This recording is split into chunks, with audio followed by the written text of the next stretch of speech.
will return with the veteran Greg Pruitt and young Ted Watts to return. Rich Carlos tees it up. Young man from Cincinnati, we'll be talking about him. He's, along with Mark Mosley, has had a perfect 1982 season. 10 for 10 field goal attempts, this rookie free agent. Make that Cleo Montgomery drifting back with Greg Pruitt at the goal line for the Raiders on a December 26th. That's right out of a textbook for the Chamber of Commerce. We're underway to Greg Pruitt at the 3. And the veteran can make it only to the 21-yard line. Now onto the field comes Jim Plunkett and the Los Angeles Raider offense. Marcus Allen, certainly going to be a top candidate, if not the only one, for Rookie of the Year offensively in the NFL. Kenny King from Oklahoma. Cliff Branch, great speedy receiver. Todd Christensen has been an outstanding tight end. Malcolm Barnwell, the other wide receiver. And there's the offensive line. Bruce Davis, Kurt Marsh, Dave Dolby, Mickey Marvin, and Henry Lawrence. First down from the 21-yard line for the Los Angeles Raiders, with Branch to the left and Barnwell to the right.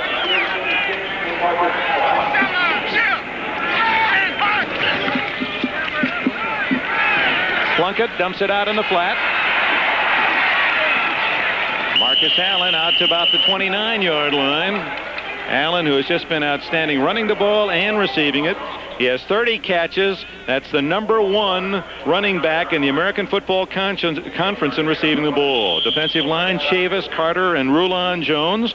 Jim Ryan, Larry Evans, Randy Gradishar, again the leading tackler for the Broncos, and Tom Jackson, the backers. Louis Wright, who made the tackle on the last play, considered all Pro Bowl talent each year. Steve Wilson, former Cowboy, at the other corner with Dennis Smith, and Aaron Kyle at safety. Kyle moving to safety from a cornerback slot. Second down and 2.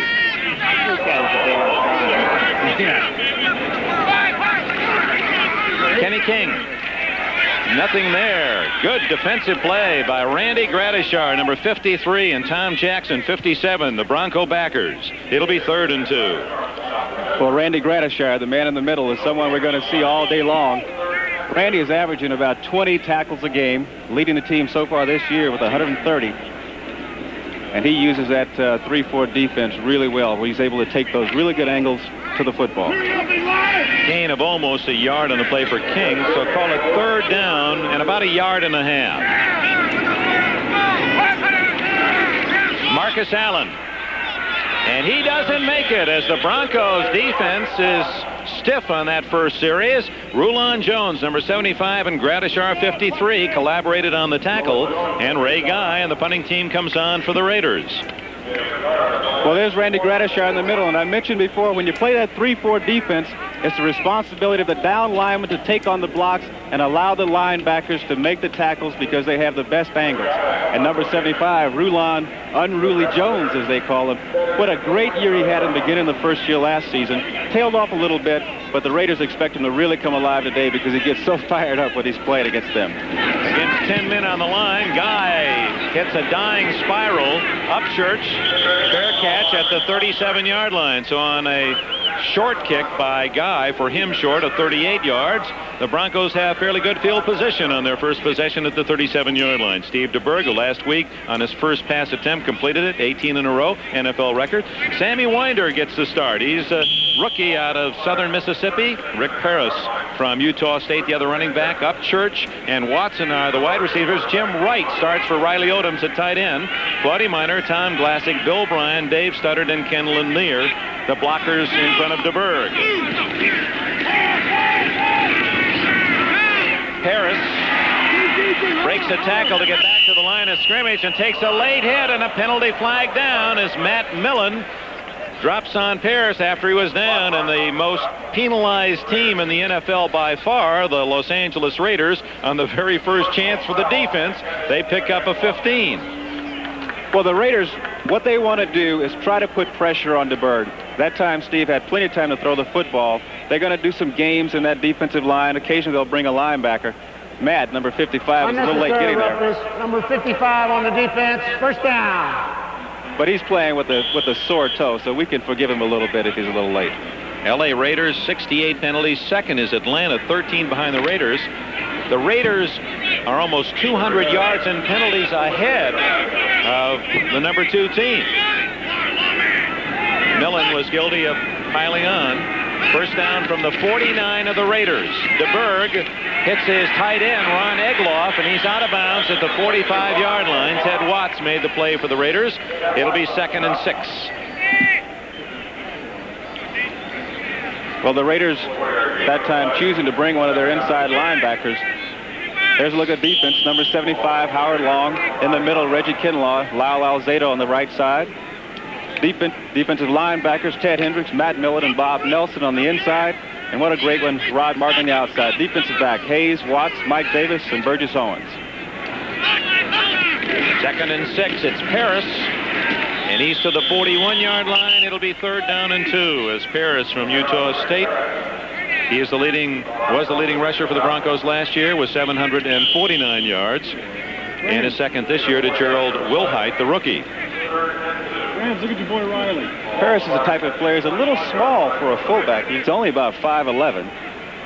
Weighs about 200 pounds, but he gets those tough yards when they need them. The Broncos really have drafted that way, Gene. Every one of their running backs kind of fits that 5'11", 200-pound mold. They don't have the real big running back. Winder, he may have fumbled. He certainly didn't make the first down as he stopped at the 40-yard line.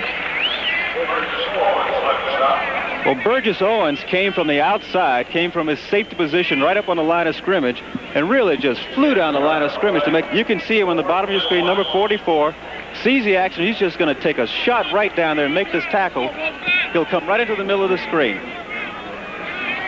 And that stops the Broncos a yard shy of the first down. 4th and 1. They're going to go for it. When you're 2 and 5, why not?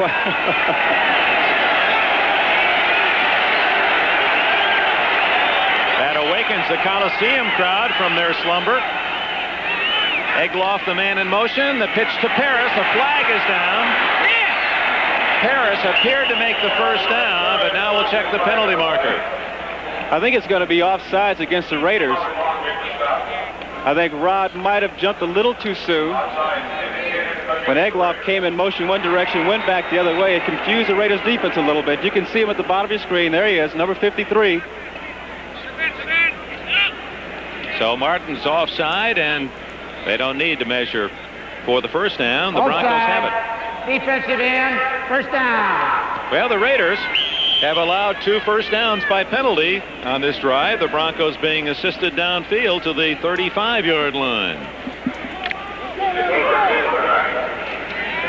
Last week, 14 penalties marked off against the Raiders in their victory against the Rams. But they've been able to win, losing only once despite their penalty mistakes. A loss of 5 as Rod Martin makes amends for that offside penalty as he takes 5 away from the Bronco offense.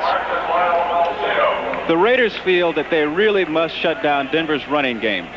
What they're doing is bringing their linebackers up a little closer to the line of scrimmage. They're bringing their safeties up. Sometimes fake blitz, sometimes they'll come. You can see Rod Martin does an outstanding job on the outside, gets up there, makes the tackle for the loss. But they feel they really need to shut down their run because they want Steve DeBerg to throw the football. The Raiders toughest in the American Conference against the rush. You'd have to throw to be able to beat Los Angeles. 2nd down and 15.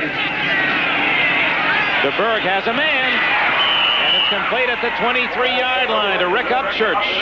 First down, Denver. 22 yards on the play. Well, Denver got the matchup they wanted. They got their fastest receiver, Rick Upchurch, man-to-man against number 20, Ted Watts.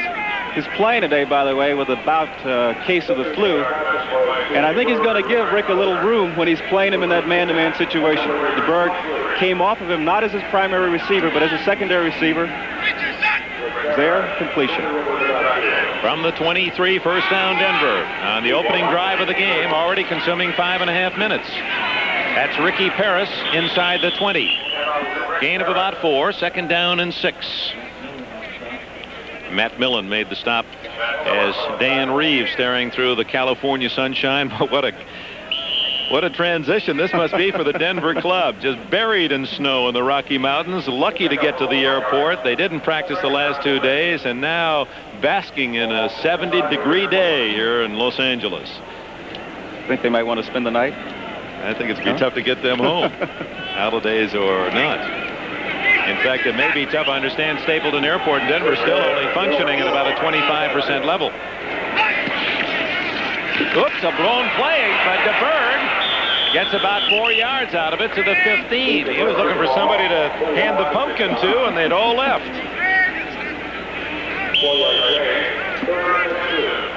Well, you can see that one of the running backs is obviously going the wrong way.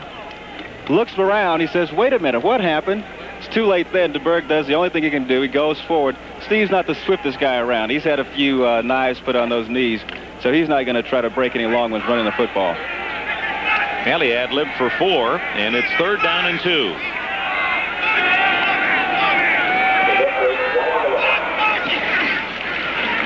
Winder. And the rookie has a first down as he gets to the 10-yard line. Now the Broncos have used now, as it's 8 minutes showing on the clock, 7 minutes on this drive with the opening kickoff, and have the ball first down at the 10. They have to make the full 10 for the touchdown. Good job of running by number 23, Sammy Winder, but number 87, the tight end, puts a great block on Ted Hendricks, and that's really what springs the play. You can see 83, Ted, standing back there all out of the play because Wright really put a good block on it. First and goal from the 10.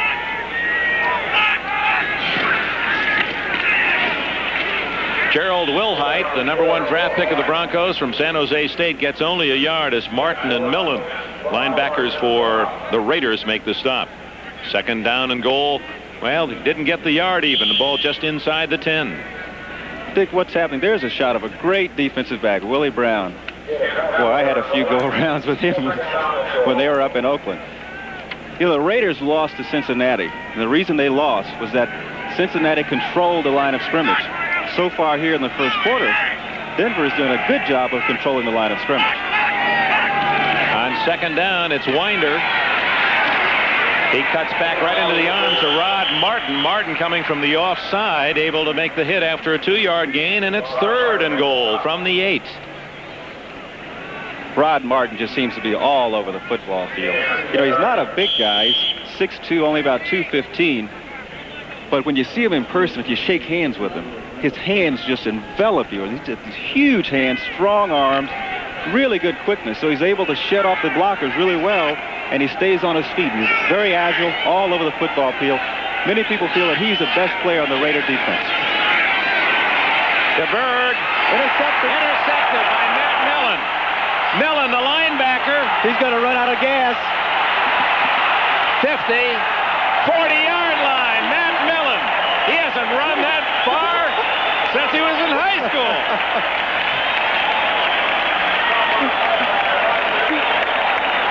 64 yards for Matt Millen, and get out the oxygen tanks. Well, Matt Millen has trimmed down from about 270 pounds to 255. This ball is thrown right in his arms, and frankly, I thought he was going to run out of gas a lot sooner than this, but he does quite a job. Look at him. Well, we'll just roll into commercial. He'll still be running when we come back. No score, 6 minutes left in the first quarter.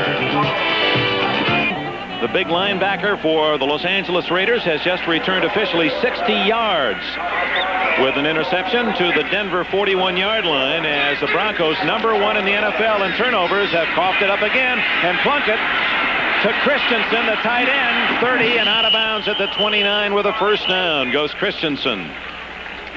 Let's go back to the Matt Millen interception at the goal line.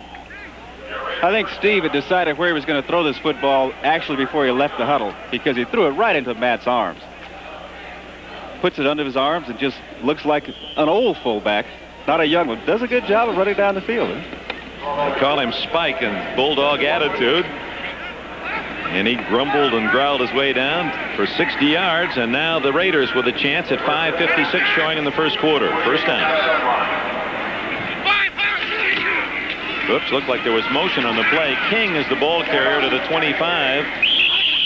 No flag is down. Appeared that Allen got a little jump on the start. Barney Chavis, the veteran from South Carolina State, number 79, made the tackle for Denver.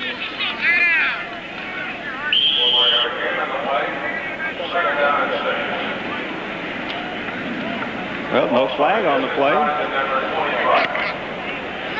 Apparently, it was not a well-executed play, but apparently everyone a little slow getting off. And Allen was the only one on the snap.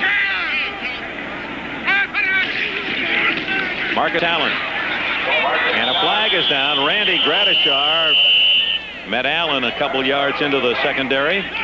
We'll check the penalty. It appears to be holding Raiders. Let's introduce the Los Angeles offense for you. Jim Plunkett, the quarterback, who has been throwing the ball as well the last 4 games as ever. He's had 3 300-yard passing games in the last 4. And he has the sensational rookie Marcus Allen and reliable Kenny King with him in the backfield. Holding, number 50 on the offense. Still second down. Wide receivers are Cliff Branch and Malcolm Barnwell. The tight end is Todd Christensen. The offensive line, Dave Dalby at center, Kurt Marsh and Mickey Marvin of the guards, Bruce Davis and Henry Lawrence at tackle for Tom Flores Raiders.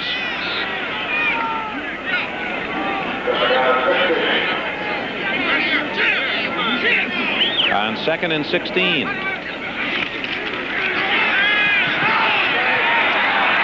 Malcolm Barnwell slipped as he made his turn, and by that time the ball was on its way out of bounds.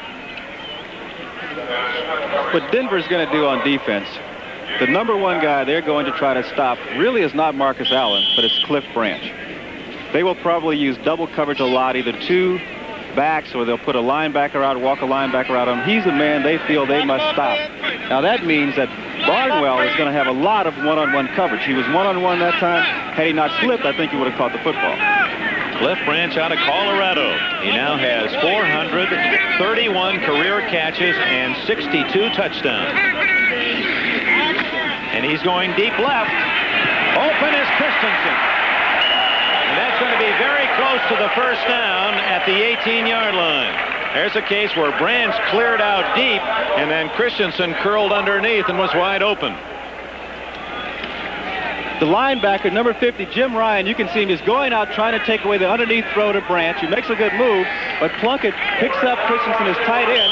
You can see that Plunkett's going to look downfield first, then he's going to come over. There's Christensen all alone, and that's the area that's vacated because they're trying to take away that pass to Cliff Branch. And just enough for the first down for Christensen, who leads the Raiders with 31 catches coming into this game. Marcus Allen with 30, just 1 behind. 4:18 left in the quarter, no score. Kenny King out of bounds. Corner pushed him out of bounds. Marcus Allen can run it, he can throw it, and he can catch it, and he can block. Well, he sure can. He played fullback for a while at USC. Kenny King, who has really good speed, trying to get around the outside, but it's tough to sweep against the 3-4 defense. It's because you have those linebackers with very good pursuit angles. We'll take a look at Marcus as he tries to block. I think he's going to be trying to block Ernie Wright. Louis Wright on the outside. Louis does a good job of warding him off. 2nd down and 5.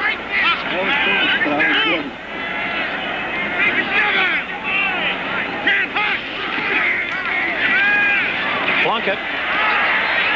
Incomplete. Cliff Branch was to the left, and Frank Hawkins to the right. The ball went right between the two of them. Plunkett wondering, hey, somebody didn't do what I expected. You don't like to come back to the huddle and see your quarterback with his hands on his hips. You try to make those guys happy. You know, they control your destiny. They really do. I used to do everything I could for John Brody. Carry his luggage. I'd do anything. Just throw that ball. You don't think that the quarterback gets too much credit? No, I really don't. I really don't. Most important position on the football field. Denver has given up a lot of points this year. 3rd and 5. Plunkett a lot of time, and he's got his man at the 10. Make it the 5-yard line. First down. Marcus Allen. Well, Jim's offensive line is really giving him a lot of time to throw the ball. Looks around the field. finds Marcus Allen. And it's really nice when you have a running back who can run patterns and really understands what you're trying to do on offense in a passing scheme. And the other thing about having a guy like Marcus Allen is when he catches the football, he's so dangerous. You know, he can usually make one guy miss. It's just been such a great addition to this football team. Tremendous draft pick by the Raiders. The youngest man in the field for Los Angeles is Marcus Allen. First and goal at the 5. Allen gets a couple. Number 56, Larry Evans, spearheaded the defensive charge, along with 72, Don Latimer, the nose guard. Look, I think that the addition of Marcus Allen to this Raider football team has really helped Jim Plunkett. And I played with Jim at Stanford and with the 49ers. Jim has a tendency to want to carry the entire burden himself, particularly if things are not going well. But if he can concentrate on his own job, and if he can have other people around him who are playing well, and he can be relaxed, he is as good a quarterback as there is. And I think Marcus Allen really helps Jim Plunkett. Makes Plunkett better. Second and goal from the 2.5. They come in with 3 tight ends. That's Ramsey in motion. Looking for Ramsey is Plunkett. He's got him. Oh! But Ramsey doesn't have the ball. It's 3rd and goal. Aaron Kyle was the closest Bronco, number 22. Well, everything worked out the way you draw it up on the board, except he just didn't hold on to the football. Got himself in a man-on-man situation with the defensive back much smaller than he is. Got himself between the defensive back and the football. Only problem is it hit him in the hands. That's right. Ramsey has not caught a pass this year as he's lost his starting tight end job to Todd Christensen. 3rd and goal outside the 2. Christensen is on the right side. Ramsey bookends the left side, and this is Derek Jensen in motion. Marcus Allen doesn't get in. So the Broncos not playing like a 2-5 team. The offense marched it down the field only to cough it up on the interception. The defense has stopped the Raiders and forces the field goal unit to come on. Well, they're trying to go around the right side, but you can see number 53, Randy Gradishar, getting over there along with Jim Ryan. Barney Chavis over there. They do a good job of stuffing it up. And as we mentioned at the top of the show, when these two teams get together, it's a real grudge match. And down in that interior line, you have those big Raider offensive linemen. They're going against some tough guys. Reuben Carter, Rulon Jones. They really go at it. This is shorter than an extra point try from the 9-yard line. A 19-yard field goal attempt. You don't like to see those in the box score the next day, but Tom Flores wanted to come away with something and does. Barr gives the Raiders a 3-0 lead. 1:48 left in the quarter. 9-yard field goal, lead 3-0 late in this first quarter. Deep to return, Steve Wilson and Wilhite. Gerald Wilhite out to the 24-yard line, and the penalty flag is down. And probably illegal use of the hands. No, block below the waist against the Broncos on the return. Let's run down all the scores in this critical next to the last week of the regular season. In games, Denver holds a 6-4 mark, including 2 wins against the Raiders last year. Denver starts from deep in its own end at about the 12-yard line, and Paris gains only a couple against that very tough to run against Raider defense. Rest of the scores, Green Bay a big win in Atlanta, 38-2 hopes for home. They're now 5-3. The Jets have scored first at Minnesota, 7-0 New York. Here 3-0 the Raiders. DeBerg, and Matt Millen has the sack.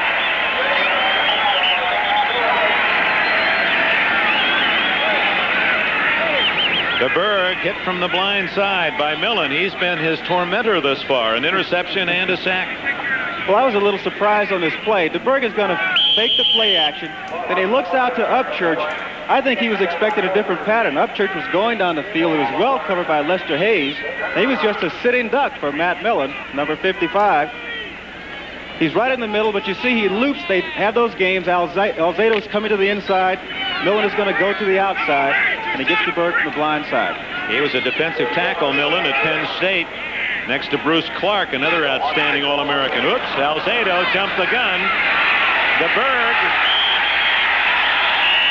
it's a safety unless Alzado was offside on his own. If he was pulled offside, then that's a 2-pointer for the Raiders. You know, it's against Los Angeles.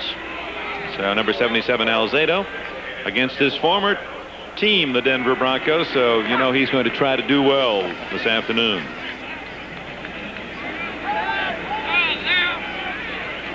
You see the armbands, number 11, mentioned in a moment. Offsides, number 77 of the defense, still third down. Fred Cash and the referee, the rest of the officials with the number 11 armband. Memory of Vince Jacob, one of their fellow officials who passed away this week. Ball at the 14-yard line, third down and 9 for the Broncos, and out of the shotgun, DeBerg.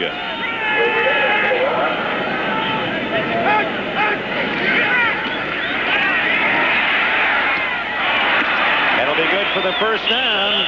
Through to Rob or Dave Preston from Bowling Green, number 46, out of the backfield over the middle, and a first down at the 25. You know, Steve DeBerg had the chance to play under Bill Walsh. And one of the things you learn when you play for a guy like Bill Walsh is you learn how to read the defenses very well. You learn how to find your... The 26-yard line with a first down in the second quarter. Each team had the ball for one. Rolling and hitting Paris. Here the pads pop as Lester Hayes makes the hit. One of the things that having the chance to sit next to you and be able to pick your brain today, Gene, is to develop from your perspective, a wide receiver's perspective, the change in the game, what the new rules have done. I mean, we all know that it's open the game and passing is the thing, but as from the receiver's point of view, what you see now that you didn't see when you were playing, we'll develop that as it goes on. I'll just simply say I would love to be playing now. DeBerg, hard hit, and it flops incomplete out at the 30-yard line as Bob Nelson was the man who came in on quarterback Steve DeBerg. That'll bring up third down. As I mentioned, let's take a look at the nose guard, number 62, Reggie Kinlaw, who takes on Billy Bryan, the center. That allows Bob Nelson to loop around. And Nelson is tall at 6'4", and he's able to jump up and knock that ball away. And they want to put pressure on Steve DeBerg, and they're going to do it by bringing one of their 4 linebackers, and in some cases they'll bring both. You can see he gets that big 6'4" frame up there, deflects the pass. Third down, 8.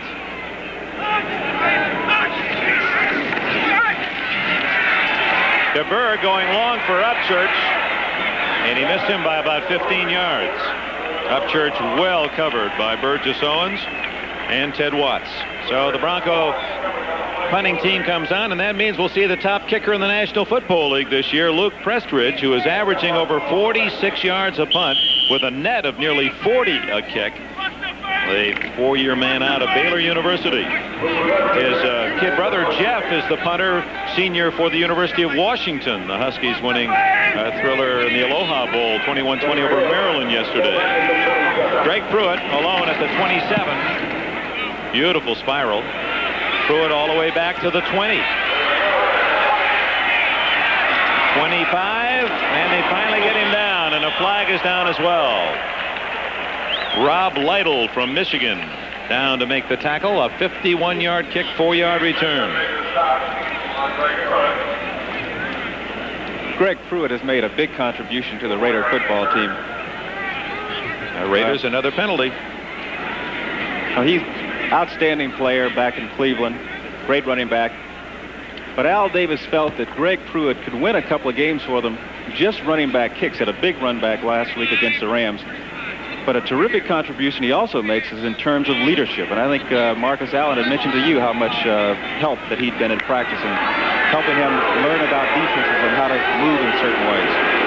Back to the 14-yard line on the illegal use of the hands. Illegal block during the run back. Number 45 of the receivers. It'll be 1st and 10. Raiders James Davis guilty of the foul. And there's a timeout here in Los Angeles early into the second quarter, and didn't see on that last punt return. Well, they're going to call James Davis, number 45. You'll see him there. He pushes from behind. Not much, but look at this. Look at that face mask. Oh. Well, he almost turned the helmet completely around. They didn't see that one.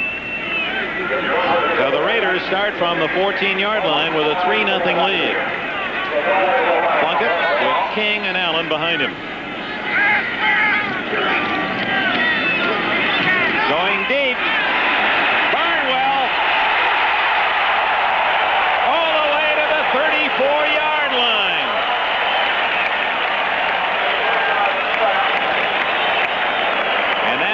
reasons why the Broncos are having a long season. They're 27th in total defense. Well, Plunkett had 2 burners on the same side of the field. Branch in the middle, taking the safety deep, just lost the ball up there. You can see that Barnwell had to wait for the football. He's only about 9'4" in the 100. They have 3 guys, Branch, Muhammad, and Barnwell, who can really fly. Plunkett just threw that one up as far as he could, and Steve Wilson had no chance. 52 yards, and had the ball led Barnwell a little more, that was a touchdown. First down at the Denver 34-yard line. Kenny King. Great block. King out of bounds at the 24, but a flag is down. And we may have a foul against the Raiders. Yep. Illegal use of the hands. Holding. You could see the one official through the flag just curling his arm as if he was wrapping his arm around an imaginary soul, as if to say, can't hook that defensive player. That's too bad, because that negates a terrific block by Marcus Allen. He just leveled one of, I think it was one of the linebackers. He knocked him down and just kept running to look for someone else. There are the men in the black and white stripes. You could hear the block that Allen put on that Bronco on the corner. That wasn't the man that fouled. Holding during the run at the line of scrimmage, number 46 of the offense. Still first down. Todd Christensen committed the foul, already the 6th penalty. Well, there's Marcus Allen leading the way, and these 2 guys really, look at this block. Oh, well, you can see Todd Christensen holding right there. Marcus has knocked this man down. Now he's going downfield for another block. Look at that. And running 2 men off the field with that. That's why he is an outstanding player. Tom Jackson blitzing and getting Plunkett, and a foul on Jackson. He didn't stop when the whistle sounded, and Plunkett didn't like it. Personal foul, roughing the passer. The talking tackler, Tom Jackson, hit with a foul.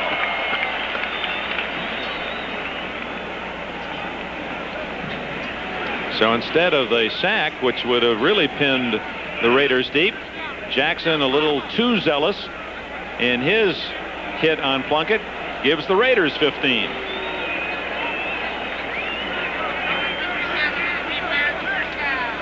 A couple of years ago, you can see there, number 57 coming from the outside on the blitz. He gets Plunkett. A couple of years ago, this really wouldn't have been a call. But in an effort to try to alleviate some of the injuries, particularly to quarterbacks who are unprotected, they feel that if the defensive man has control of the quarterback, they're going to stop the play. There's no need to go any further. A couple of years ago, that wouldn't have been a penalty. That's right, and in fact, you could hear the whistle early. It was in the grasp of Jackson, and Jackson could have just let go then, but kind of frustrating for the tackler, too. They're taught to knock the man down on the ground, and it takes a lot of discipline to just give up when you really have your man clean like that. That's right. They use words like kill the quarterback. That's right. That's right. Plunkett going for 6. And Louis Wright knocks it away from Malcolm Barnwell. There's a man that is not appreciated by many of the fans around the country, but certainly when you talk to the players about the fine cornerbacks in this league, Louis Wright's name is usually in the higher echelon. Well, you can ask me. I had the, I was going to say good fortune. I won't say it's good fortune to play against him. He's very quick, very mobile, but he has great size. So when you get in a situation like that where you're running side by side and you look back for the football, he has an advantage over you. He's a couple inches taller. He can get up and knock that ball away. And you're right, he's not appreciated. He's like Jimmy Johnson was with the 49ers. They don't throw his way, so you don't hear his name. He only has 9 career interceptions in 8 years. Kenny King, and he's met hard by Bryson Manor, the defensive end from Arkansas. Going back to Louis Wright, one of his coaches described him as having the typical cornerback personality. I wonder if you agree with this, if this is how the quarterbacks rate. He says he is introverted and sometimes temperamental. That's a cornerback personality. That covers a multitude, I would think. Sounds like a murderer. 3rd down and 8. It does, doesn't it? Comes a blitz. Plunkett throwing deep to Christensen. Could be interference. It is. Interference against number 26, the veteran J.T. Thomas, the former Steeler. Well, give Mr. Plunkett a lot of credit. Look at the blitz. Linebackers up there. They're coming. That forces the defensive backs man to man. You can see Christensen in the middle of the field. JT has to take him tight because he doesn't want that quick pass thrown to him, tries to recover. Jim does a good job of just getting the football away here. He doesn't get a lot on it, lofts it up there, but actually this helps the receiver because he's able to come back and draw the interference foul. It's almost like a mortar pass because you're surrounded. You can only throw one way, and that's up. First and goal, Raiders. They lead 3-0. The ball at the 4-yard line.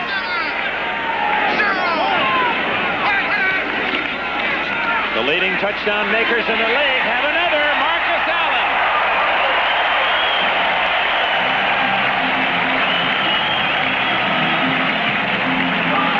Allen's 11th touchdown of the year. Well, there are not many running backs who can beat Tom Jackson, a very good linebacker one-on-one. They used Cliff Branch to clear out the area. Marcus Allen came across the field, and he simply just beat Jackson really at the line of scrimmage with a very good move for 6 points. Yeah, the Raiders didn't fool around with the running game on first down. They went for the touchdown and score. Plunkett to Allen, and now Barr for the extra point try.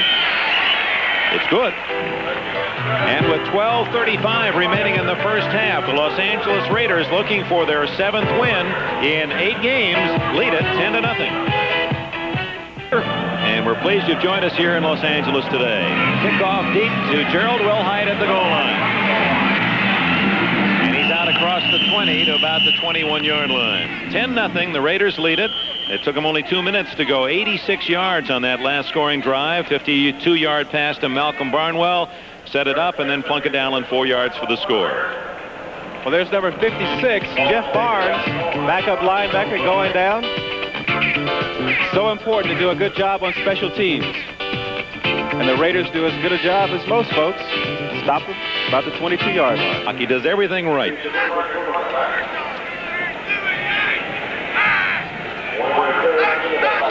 Dick Enberg, Gene Washington. We welcome those of you who are watching the Jets-Minnesota game. The Broncos with the ball. DeBerg completes it to Sammy Winder, the rookie who's starting his first game, and he has a first down out at the 34-yard line. The Raiders with a 6-1 record coming in, best in the American Football Conference, lead Denver 10-0. The Broncos struggling with a 2-5 mark. They are out of the playoffs. Los Angeles has just scored here early in the second quarter. A long 86-yard drive. Key play was a 52-yard pass from Plunkett to Malcolm Barnwell. The score, 4-yard pass to Marcus Allen, Allen's 11th touchdown of this year. You figure this is the 8th game of the season. You track that over a 16-game season, Allen would have 22 touchdowns, a record. Incomplete to Ricky Paris. Well, as we mentioned when the game began, a lot of people were surprised at the success that Marcus Allen is having because he wasn't the first running back taken.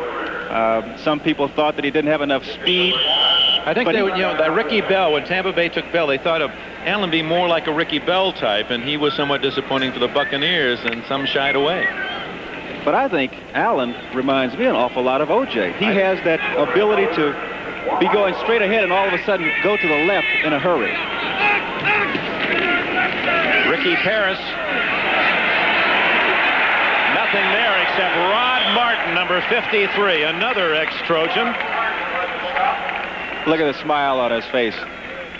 Uses those big arms, just sheds the tackler, or the blocker, I should say, and makes a stop. Dan Reeves is obviously not too happy with the way things are going here. Tom Flores wanting to win today to ensure that home field advantage in the first playoffs. If they go down and win next week against San Diego, they can have every game at home. You know, Marcus takes his success in stride. I mean, it's incredible for a young guy to have all that success and really not get a big hit. He's a terrific young man, and the Raiders fortunate to have him. Full blitz. DeBerg going deep and has his man, Rick Upchurch, out at the 47-yard line, and a first down for Denver. Upchurch, who set a National Football League tied a record last week when he returned a punt for a touchdown. His 8th touchdown on a punt return, tying Jack Christensen's mark. Well, DeBerg just sort of throws a moon ball out here. The defensive back, James Davis, he just doesn't really even see it coming, and he doesn't think that Upchurch has a chance to catch the football. But Rick has an awful lot of physical ability. You know, and some people are a little surprised that he hasn't turned out to be a great wide receiver. And I think that's because he concentrates so much on his punt returning responsibilities. So, first down. And Paris And again, the Broncos, like so many prior to them, unable to run the football against the Raider defense. We want to apologize for those of you who are expecting to see the Jets and the Minnesota Vikings. We understand they're having some telephone difficulties out of the Twin Cities, and that's why you're watching this game from Los Angeles, as is Bob Chandler, one of the outstanding wide receivers for the Raiders, who injured last year, very serious injury, and injured again this season. Has a comfortable seat there along the sidelines. What a great athlete. Great basketball player, great tennis player, good golfer. The Raiders really miss having him out there, too. They say he was even a good centerfold model. Almost intercepted into the hands of number 23, Otis McKinney, a former Jet. Dick Enberg and Gene Washington here in Los Angeles. And for those of you who are just joining us, let's run down the score. We'll continue the scores after this play. 3rd down and 9. Intercepted. That's going to be a touchdown.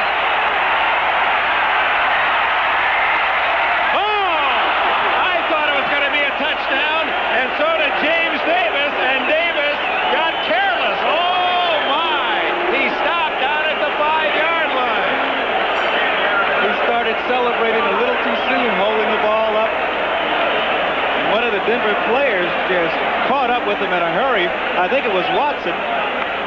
Little mix-up here between the Berg and his receiver. Steve throwing to a spot. Steve Watson, number 81, not there. Watson turning to the inside on this hook pattern. Goes out, comes back inside. DeBerg throws it outside. James Davis is right there. Holds the ball up, thinking he has touchdown. He said, uh-oh. Nope. Dave Preston was the man who saved the touchdown. James Davis, his first professional interception, 55 yards. He had a short touchdown, but he slowed up just enough, and Preston, hustling, stopped the score.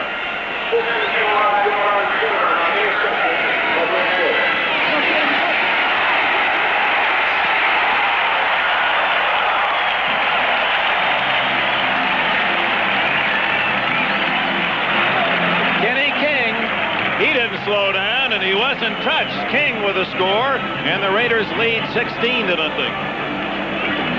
Those two guys in the backfield, Allen and Kenny King, really complement each other. Marcus Allen has the move, side-to-side acceleration. Kenny King has pure speed. Those high-top black shoes, and he just outruns the defender to the goal line, beating number 45, Steve Wilson, for a touchdown. He just picks him up, puts him down. Can't catch him, 6 points. He's even scoring in touch football. Barr to try the extra point.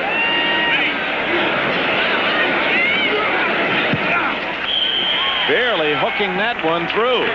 It's 17-0. The Los Angeles Raiders using 2 long interception returns. One 60 yards by Matt Millen, another 55 yards by James Davis, and they've jumped in front big. Los Angeles Raiders, they're playing for the home field. They've been saying all week out here that they win today and win in San Diego next week, and we can stay here through all 3 rounds of the playoffs, and that would even include the 4th game, the Super Bowl in nearby Pasadena.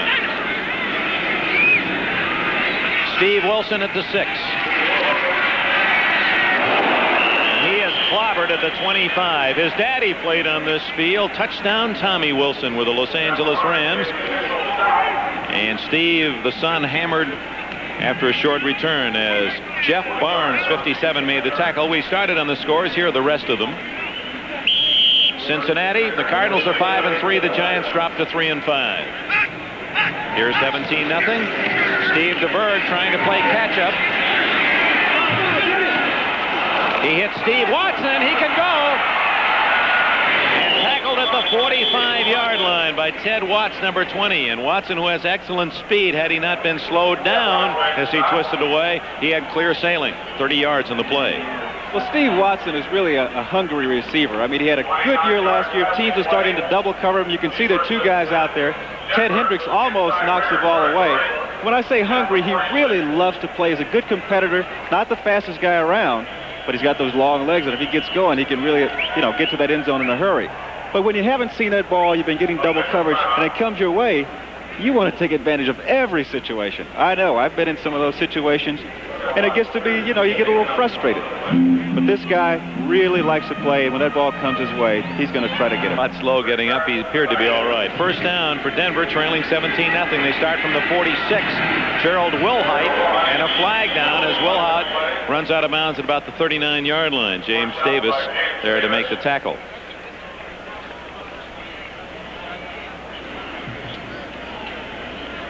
Personal foul, clipping against Denver.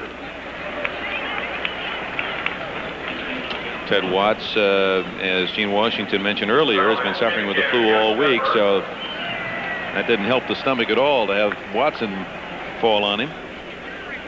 I spoke to Willie Brown, the Raiders defensive back coach, and he felt that Ted might not be able to play the entire game because of his condition with the flu. Let's listen to the call. Well, I thought we were going to listen, but we got clear indication it's Red Cashin. But they're very high on number 45, James Davis. He has very good speed, and they feel that he's going to be a really good defensive back. There's Kenny King from Oklahoma. Played with the Heisman winner, Billy Sims. Now with another Heisman, Marcus Allen.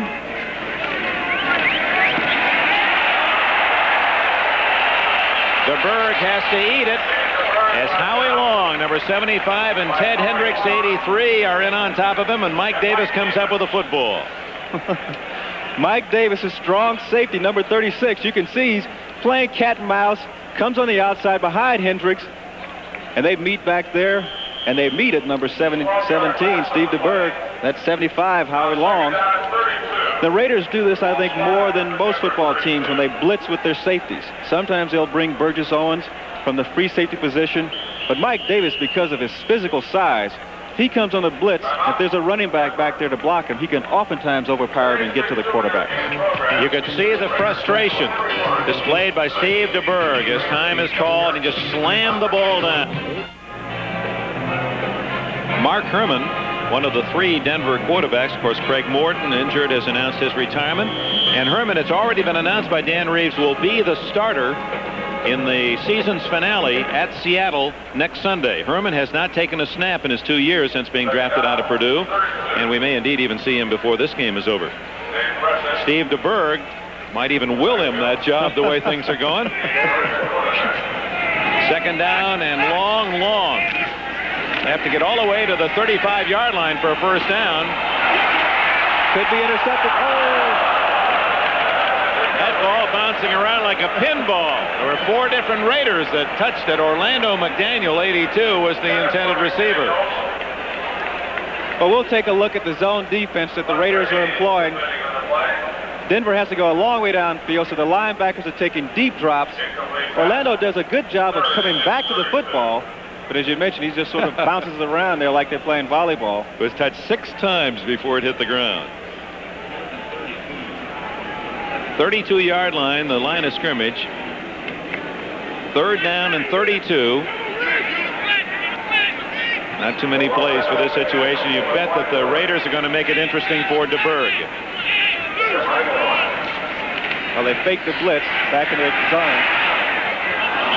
Closest man to the ball was the Los Angeles Raider linebacker Rod Martin.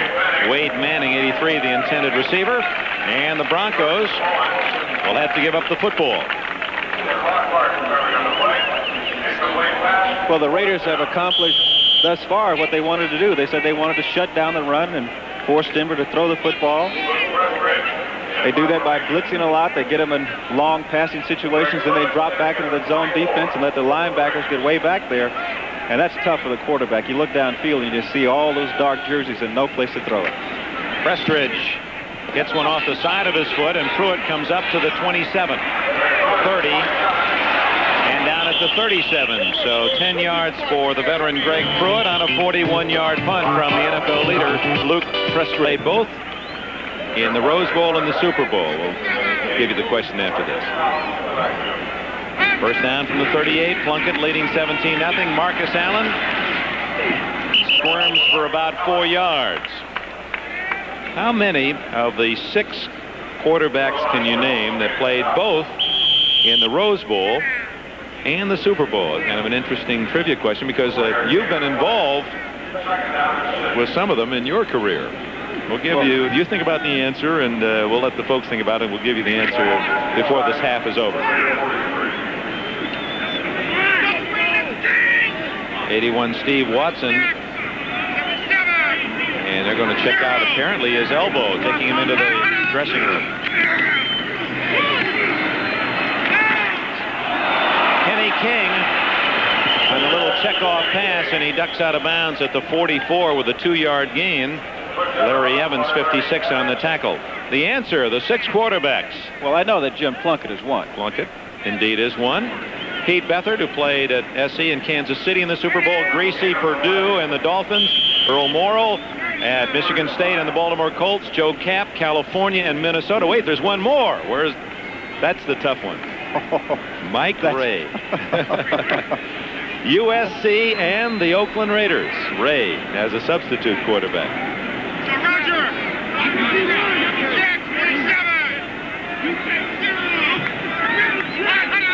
3rd and 5 for the Raiders. Barnwell.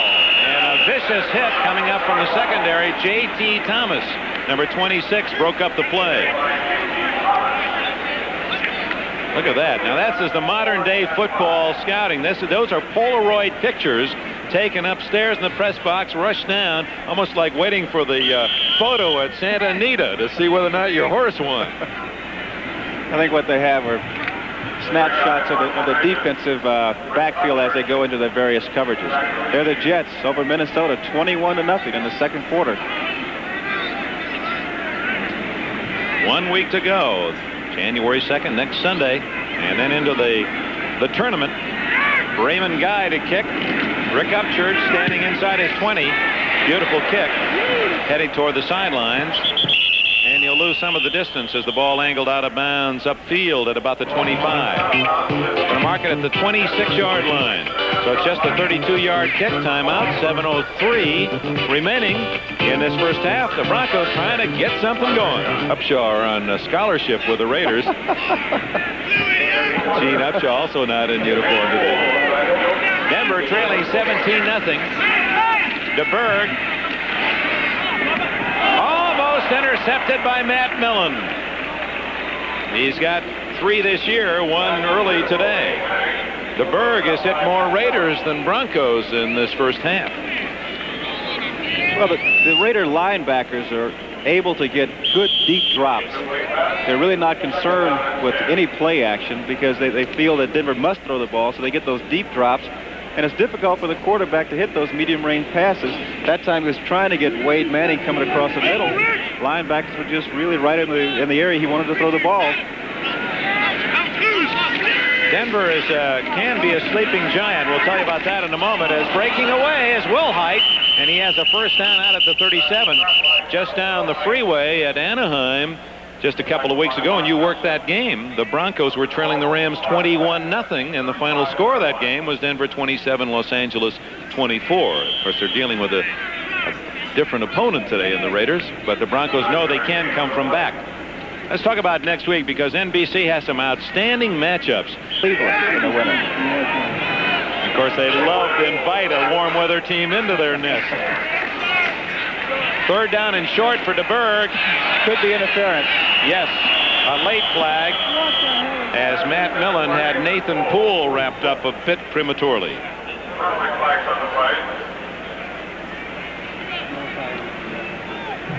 Well, DeBerg in this situation trying to get something started, and he's really forcing the football. The Raiders are playing good defense, but I think Steve's attitude is, I have to make something happen. It can't be just perfect. This situation, he gets a little lucky coming up with an interference call. Interference. You know, a lot of fans watching up in Denver, and they've been sorely disappointed in this Bronco team after a 10-6 under Dan Reeves last year, the 38-year-old coach of the Broncos. 2-5, and many feel that the strike hurt Denver as a team as much as any club in the NFL. DeBerg, whoa, trying to get it away.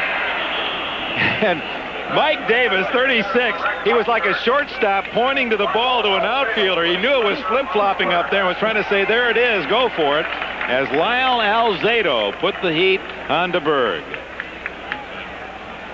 heat is the right word, because you'll see number 77. There he is coming right up the middle. Watch this. The Berg throws the ball. Oh, and as you mentioned before, Lyle, having played for Denver, really wants to have a good game playing against some of his old teammates. 8 years with the Broncos, Alzada, before they traded him to the Cleveland Browns. Played with Cleveland for 3.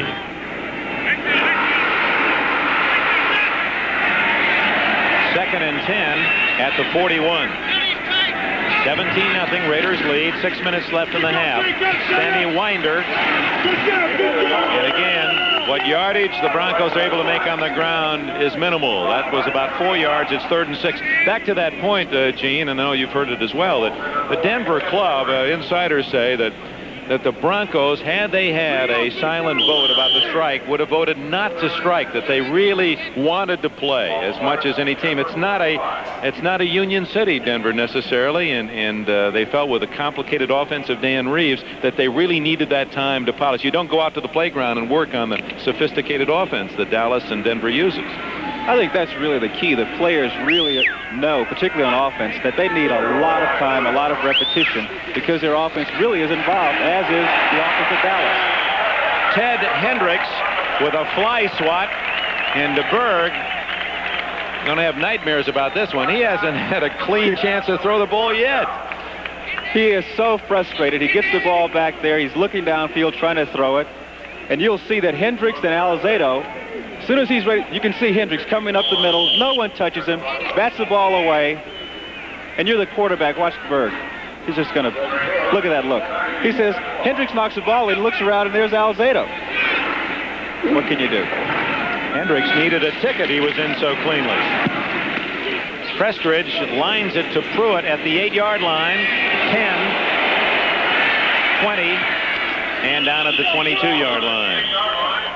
Rob Lytle, 41, in on the tackle. 46-yard punt. Nathan Poole was also in on the stop for Denver. In case you joined us late, the fans out watching in Hawaii, celebrating that maybe biggest of upsets in a long time in college basketball. Marcus Allen, short yardage. Just to review the scoring in this one, in the 17-0 Raiders, that's where we stand. 2nd down and 8. Short yardage for Allen. Brings up 3rd and about 4. Don Latimer, number 72, made the tackle. Well, next Saturday, NBC, tune in to NBC, and we've got a full afternoon and evening of football for you. Reverse, Branch. He's down at the 32-yard line. Short of the first down as Tom Jackson read the play well. No, the Raiders, for one of the few times, will have to give up the football. Ray Guy comes in. You know, Ray Guy has not been punting the ball as well this year as he had been in the past. And a reason for it is that he had back problems last year, and I understand he's still having problems with his back. As a matter of fact, when he's on the sidelines, he'll have a heat pack down there just to try to keep himself warm. Not getting the distance, but he is getting the ball high, and his net yardage is still very good. Averaging less than 40 yards a kick, and for a guy who's the leading active punter, career average over 43. That's testimony that he is not 100%. Hits that one high, but very short. Will Height comes up to fair catch it at the 38-yard line, and Denver will begin there. With 2:55 left in the half, Gene Washington, this is really a critical possession for the Broncos. If they can score here and make it 17-7, they go into the dressing room at halftime with a chance to say, hey, we could pull this one out. If they don't come up with something, and they've really been stymied totally, then it looks like it's going to be a long afternoon for them. Well, I think the key thing is an often used phrase, momentum. But it really means an awful lot. And as you said, if you go into the locker room and if you score, you know, your spirits are lifted and you feel that, hey, we could still win this football game. And you're right, this really is a critical possession for Denver. Draw play to Paris. He's got some running room, 50. And he's all the way to the 41-yard line.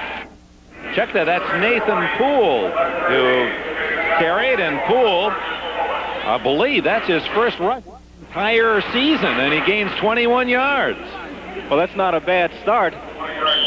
Getting the ball, 55, Matt Millen, a little out of position, but but Nathan turns on the speed.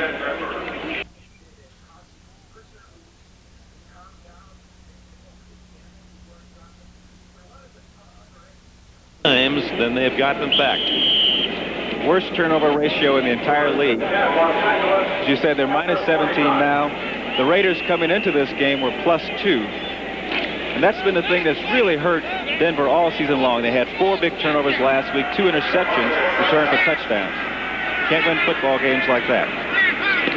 So Jim Plunkett, 2:12 left in the half. Going for Marcus Allen for a touchdown.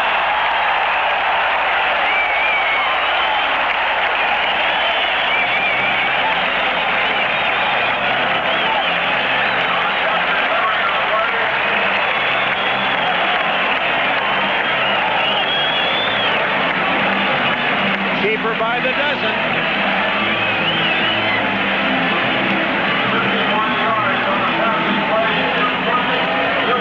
51 yards as Allen has his second touchdown today. Glassick and Howard on the Denver sidelines. Look, play action fake from Plunkett. Beautiful pass. Lost the ball up in the air because he knows that Allen has Tom Jackson beat. Allen just runs under the football, collects it for a touchdown. The same play that they have run successfully before. Denver is trying to play Allen one-on-one in passing situations with Tom Jackson, who can usually cover any running back. But I think he's being a little outclassed today because Marcus Allen is just eating him alive. 24-0 with 2:06 left in the half as Marcus Allen consistently throughout this season, strike delay or not, every game Allen has found his name in the first 2 or 3 paragraphs of the game story, if not the headliner. But we have a break in the action, and the Raiders celebrate their sizable lead. Here are the score, and here it's 24-0. We have other partial scores for you after the kickoff. Steve Wilson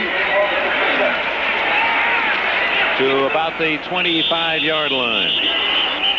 Now Denver trailing 24-0. They may have to push the Berg on the field.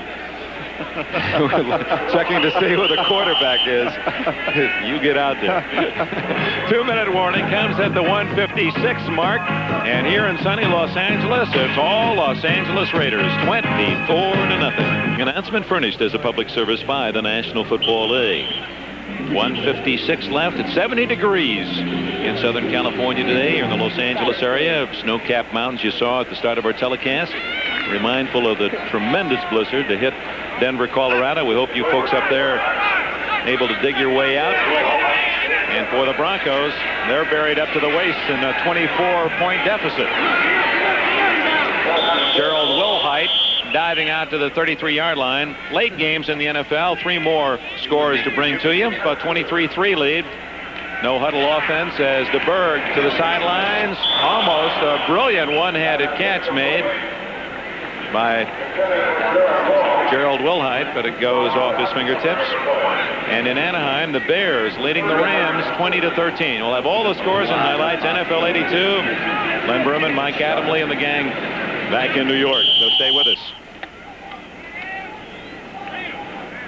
Steve DeBerg.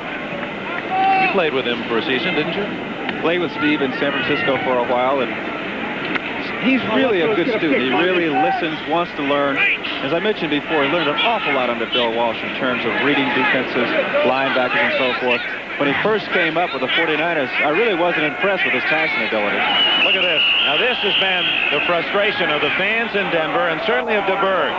Here's a team that not quite accommodating himself to all of the wrinkles of the offense. Players lined up in the wrong position, not running the right patterns, the fumbles, the mistakes, those all add up. Now those can be corrected, and Dan Reeves has said the season for 83 starts today. I'm going to find out who wants to play and who can play. I wonder, there are not too many positive marks to this point. Now, and if he stays in the second half, this game is, far from being over. 3rd down and 3.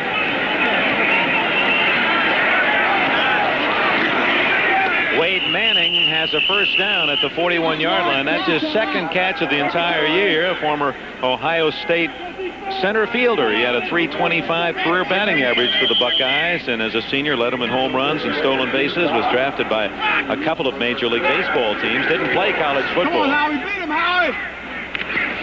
Over the middle to Manning, 2 for 2. He's batting 1,000 out to the 50-yard line, and it's short of a first down by a yard, and the clock is running. DeBerg trying to get something on the board. Quick out, incomplete to Manning, and that'll stop the clock. 44 seconds left in the half, and it'll be 3rd down and 1. In last night, so it's really been a very short week for them against a very tough team. And there's another DeBerg pass being deflected, and he's taken some mean punishment. Matt Millen just pressuring him as the 255-pound backer was on top of DeBerg before he could set up.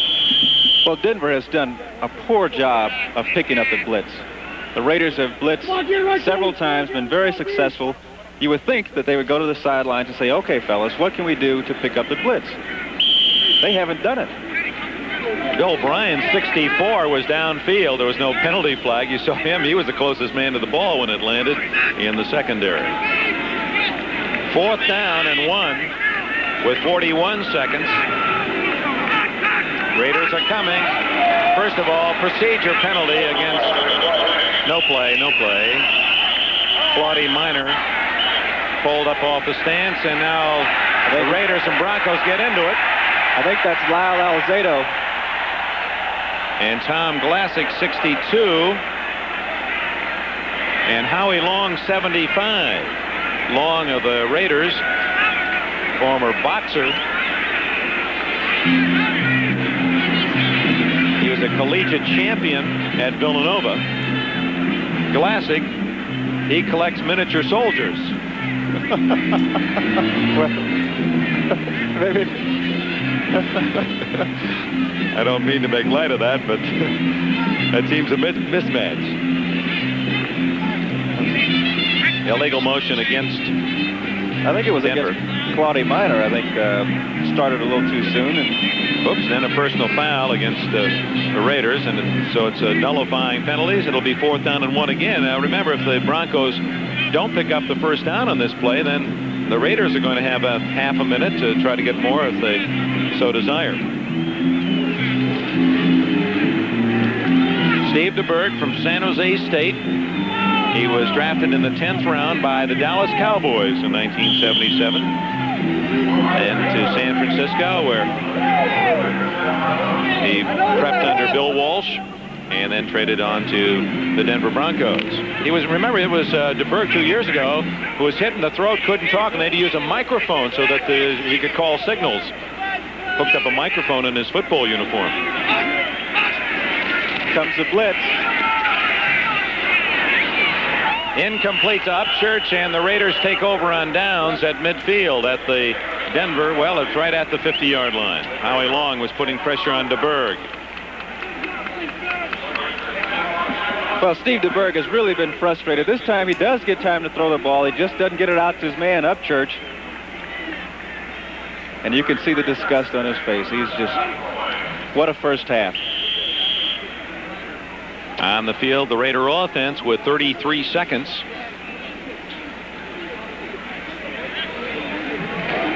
Muhammad, you saw, number 82, out Calvin Muhammad from Texas Southern.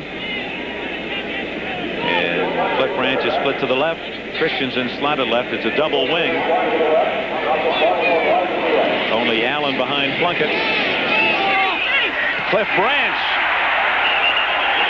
Plunkett threw up a lollipop, and Branch was there at the 32-yard line, an 18-yard play. Well, Denver comes with their linebackers on the blitz. Their defensive backs are playing back off. Steve Wilson, number 45, is so intent on watching where Cliff Branch is going, he doesn't watch the football. Branch, very savvy receiver, comes back. As you mentioned, he just sort of catches that ball that's floating out there like a duck that's been shot out of the air. Comes up with a reception. 23 seconds remaining, and Tom Flores and Jim Plunkett want to add to the 24-0 lead.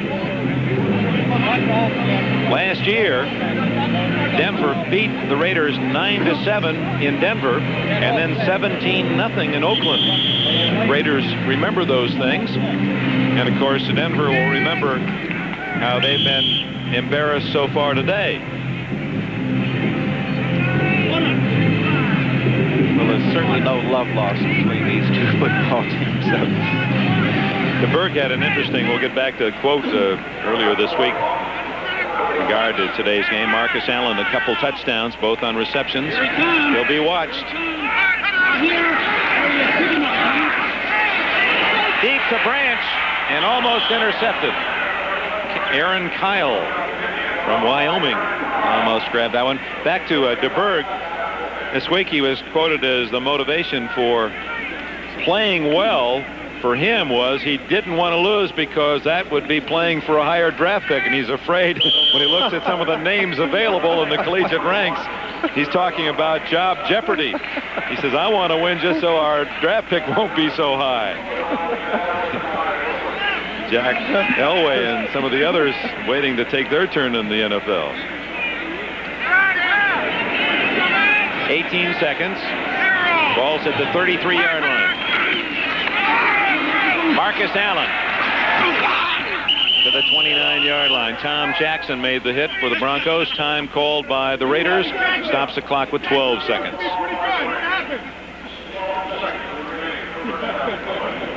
Plunkett to the sidelines. He's quite a guy, isn't he? An interesting family background. His parents were both handicapped, mother blind. Out of San Jose, California, career over, and then to come back in that Cinderella year 2 years ago and go all the way to the Super Bowl. Overcome many, many obstacles. When he came to Stanford as a freshman, he didn't play football his freshman year because he had to have surgery underneath his throat. He had a tumor removed. Overcame that, played. Jim Plunkett was the redshirt quarterback my junior year at Stanford. He was so good. He was so good. I said, why can't we have him out here playing? Then, of course, the next year, he was eligible, then he played my senior year.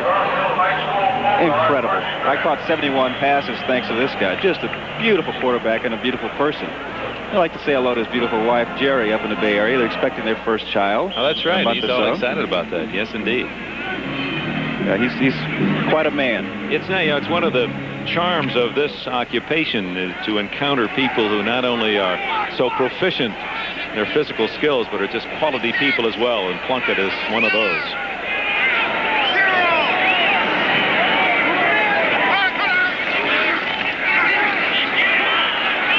Wide open is Todd Christensen, and he wisely gets out of bounds. All along, he's going to get as much yardage as he could. Got to the 18-yard line, ducked out of bounds with 6 seconds left.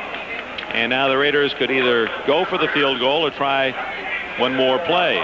Chris Barr is going to come in and try the field goal. He has one today and is 7 for 13 on the year. NFL 82 coming up at halftime. They'll tee it up at the 26-yard line. Mark Wilson, the backup quarterback from BYU, to set it up. So it's a 40. Make that 36-yard attempt. 36 yards for Barr.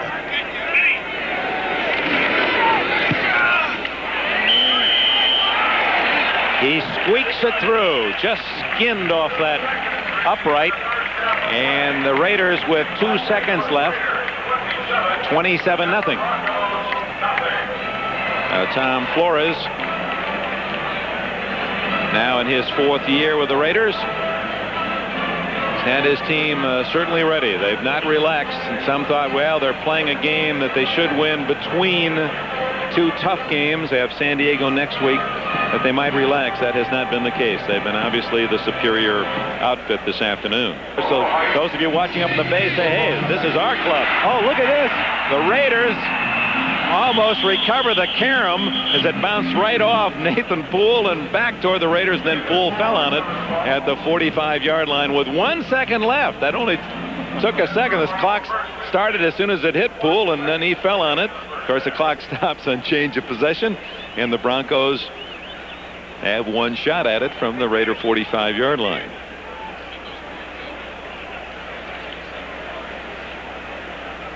That's a number that is tough to digest. Broncos have been so proud of their defense in the last 7-8 years. They've been outstanding, and then suddenly to give up more points than anyone in the league.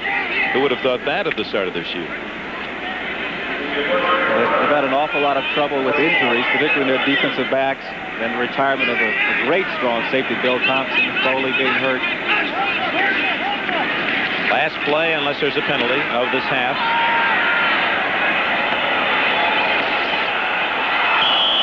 Last touch by Burgess Owens, and that's the end of the first half here at the Coliseum in Los Angeles. 27-0. The Raiders lead the Broncos. Well, Gene Washington off. Wilhite and Wilson are deep for the Broncos. Denver has not been shut out for 4 years. The last time they were whitewashed was in '78, losing 23-0. And they trail 27-0 as we start this second half. One of the things we're going to do as we get the scores in the late games, try to give you an idea going into the final week just how the playoff structure will work and what teams we might expect to be in that go-round.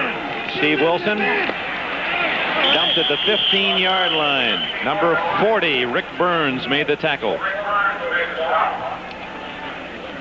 Games remaining. This is the final week. This is the makeup week.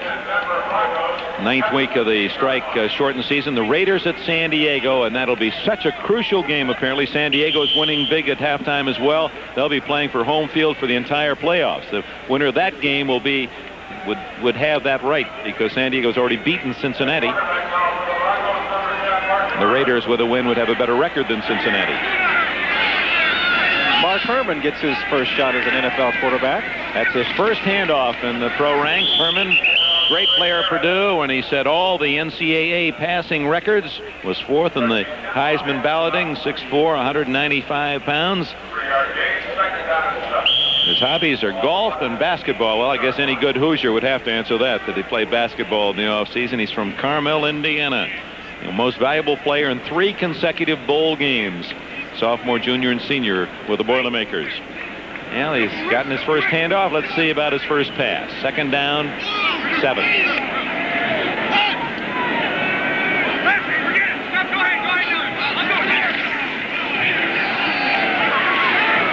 And his first pass is dropped by Wilhite at the 23-yard line. Rod Martin on the coverage. You saw Steve Watson, 81, go in motion. That's good news for the Broncos. Watson injured in the first half, back seeing duty. Well, Mark Herman has already assumed the posture that Steve DeBerg had when he left, hands on hips, wondering what do I have to do to get a completion. Wilhite just simply dropped the football. Of course, a good Raider defense, though. Watson from Temple University. He swings out wide to the right, Upchurch to the left, and out of the shotgun, Herman, 3rd down and 7.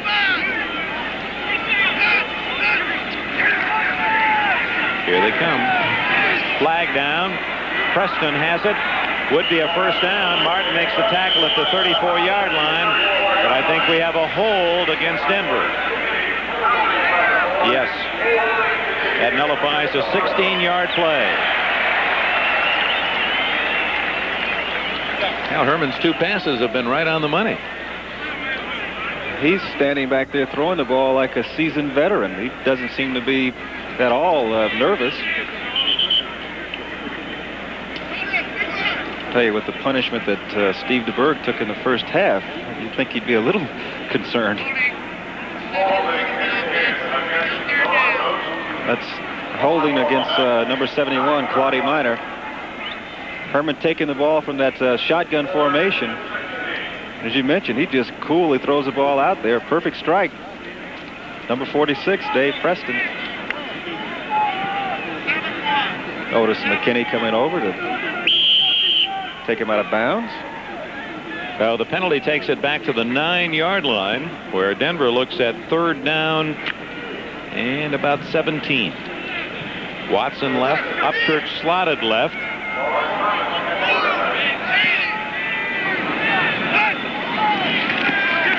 From his end zone, overshoots Upchurch and right into the arms of the deep defenders of the Raiders, but not quite close enough for them to pick up the interception. Burgess Owens closest to it for Los Angeles, and here comes the Denver Bronco kicking team. Prestridge has a lot of field with which to work. He'll be punting from his own end zone.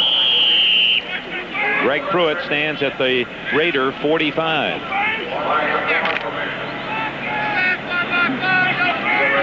Well, the Raiders will start out here in the second half, obviously with very good field position. And I wouldn't be at all surprised to see Plunkett come out to start the second half. If they could get some points on the board, then they might bring Mark Wilson in. End over end, Pruitt at the 45 and down at the Denver 40. 36-yard punt by Prestridge. Almost like a golfer trying to get a little extra on a drive, and overkicked it and didn't get much of a result. 13:43 left, third quarter. Of Pruitt right into the chin of Lytle. That'll jar the cavities. And Lytle in pain, but apparently okay now. Marcus Allen greeted rudely to open this second half as Larry Evans, number 56, invading the Raider backfield along with Barney Chavis. In fact, that's an interesting combination, Chavis and Evans, because Larry Evans named his son Chavis after his teammate Barney. Lytle still in agony. Loss, Marcus Allen of 3, second and 13.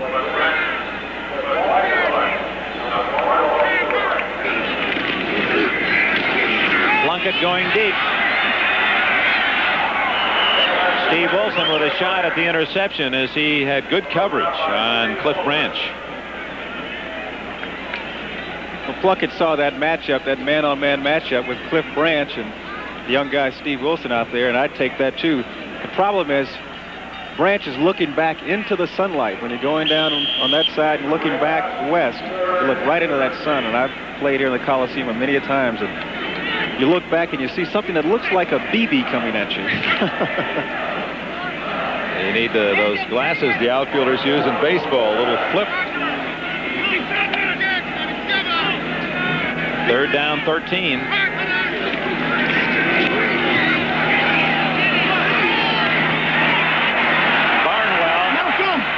And he stopped shy of the first down at the 36-yard line. Tom Jackson made the tackle along with Roger Jackson, not related.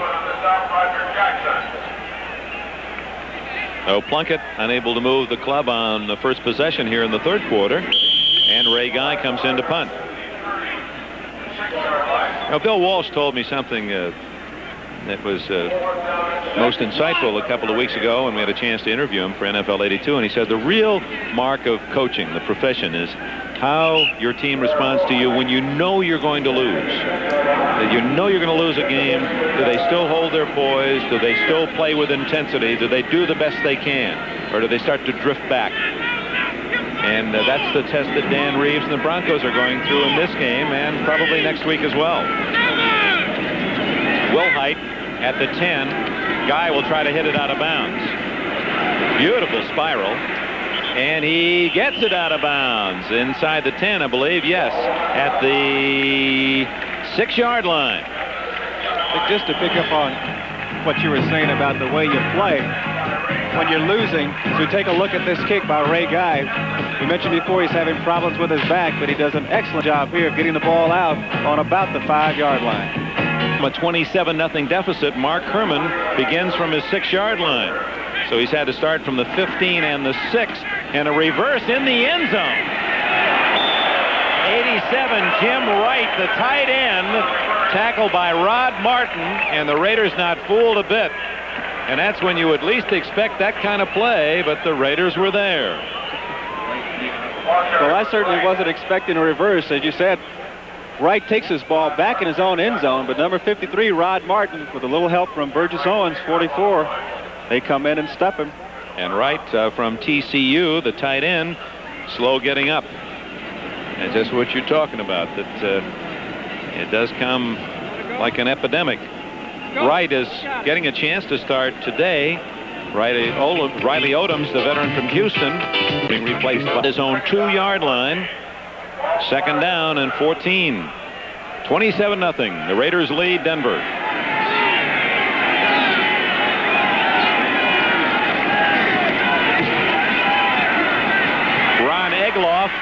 The tight end out to the 18-yard line, and that'll be a first down. Let's check the scores for you. Other late action. And the Bears score. The fans here cheer as loudly as they do if the Raiders had scored.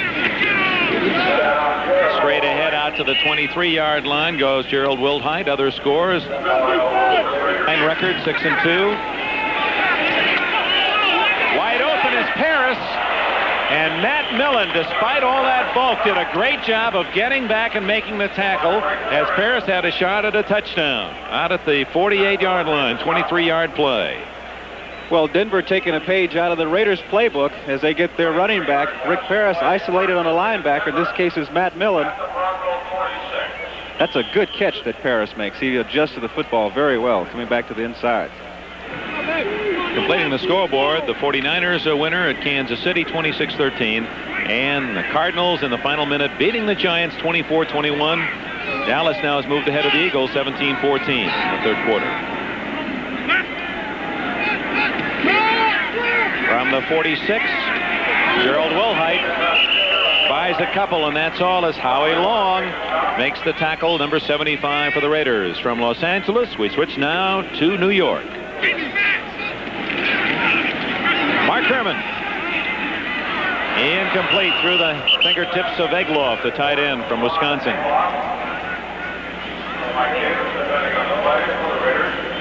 Herman, while he was at Purdue, threw for nearly 10,000 yards, an NCAA record, completed 59% of his passes, 67 touchdowns.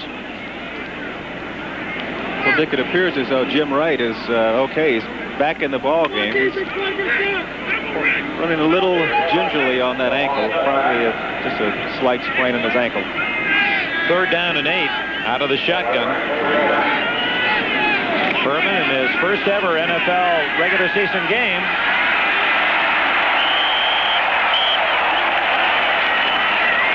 Starting to pay his dues. Howie Long, Lyle Alzado, Reuben Vaughn called a meeting in the Denver backfield. And down goes Herman, sacked. And the Broncos give up the ball.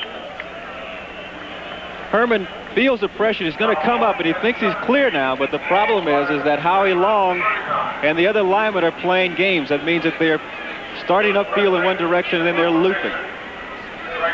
That's the thing that you learn. That's what experience is all about, right? Well, Herman couldn't find an open man. Prestridge hits a honey. Pruitt back all the way to his 10-yard line. 15, 20, 35-yard line before Egloff can bounce him out of bounds. 25-yard return after a 50-yard punt by Prestridge. Timeout, 7:57 left, third quarter. It's all Raiders, 2-5. They're out of the playoffs.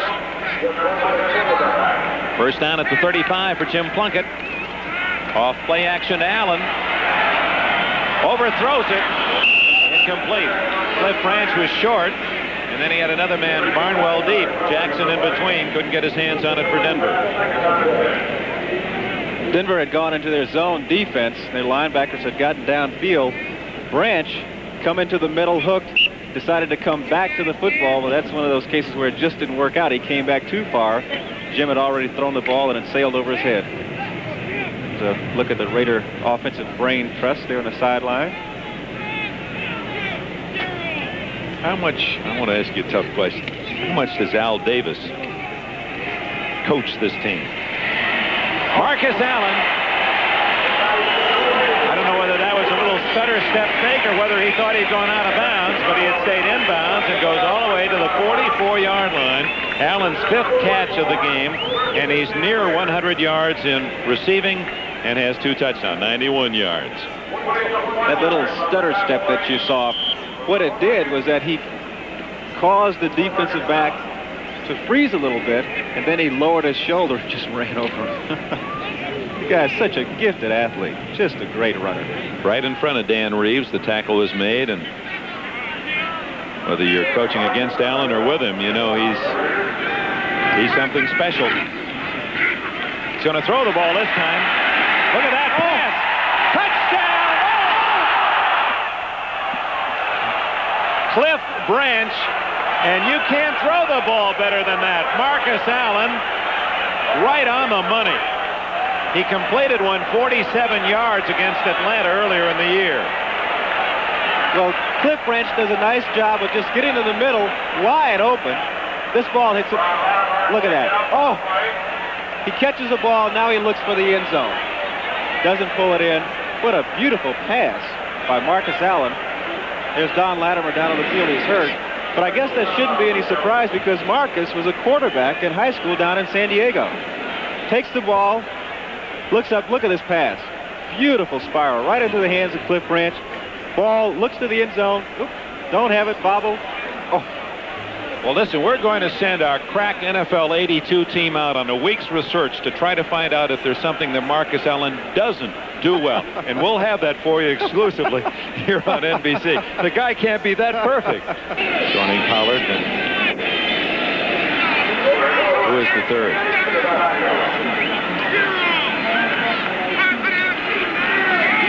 Kenny King to the 35-yard line. That'll be shy by a yard of a first down. Jim Ryan and Randy Gradisher made the tackle. With all of the fantastic things that Marcus Allen has done since he joined this Raider team, oftentimes you don't hear the name of Kenny King mentioned, but he still does an excellent job of running the ball. He has really good speed, and when he sees an opening, he can accelerate with the best of them. Greg Hawthorne is the third Baylor back. I was trying to remember Abercrombie, Pollard, and Hawthorne, the three running backs for the Steelers from Baylor. 3rd and 1. Allen going to throw wide open. Oh. Forget about it, NFL 82. We got the evidence. Marcus Allen just misfired a man wide open. Derek Ramsey. So he isn't perfect after all.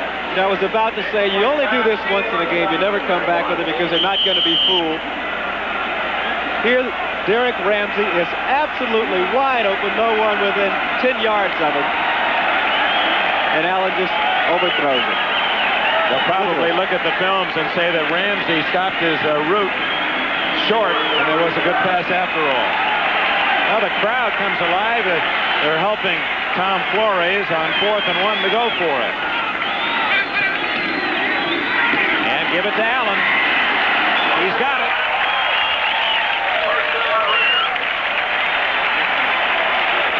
$27-0. The Raiders with the ball in the lead in Los Angeles. Let's go to NFL 82. Jets are as good as any club going into the playoffs. First down, Plunkett. Malcolm Bardwell ducked. The ball was there, and he saw something coming at him, and he ducked. You remember those BBs I told you? That was one of them. Look at this. I think this is the first time that I've seen a player actually duck. Look. You're not going to get me with that thing. That was coming right between the eyes. So Plunkett, now that was the sun, and Gene Washington alluded to that. Looking back in that direction, you're looking into the sun, and Bardwell heard something coming and wasn't going to be hit by it. I've never seen that before. 2nd and 10. Incomplete, intended for Todd Christensen, and Jim Ryan had his eyes on his first interception of the year. Well, Plunkett wants to get the ball to Marcus Allen on the left side of the field. He's got him one-on-one against. But he comes back to the middle, throws the ball. But number 50, Jim Ryan, gets over and almost intercepts the ball. See if we can catch Marcus out on the flat. Out on the left flat, he's got a one-on-one situation. Oh, there's Ryan coming across there, almost picking that ball off. Dennis Smith, number 49, a former teammate of Marcus Allen with the University of Southern California, the safety man for the Broncos, helped off. Smith, a great athlete at USC on the track team, high jumped over 7 feet. And both wide receivers to the left, and now Branch in motion.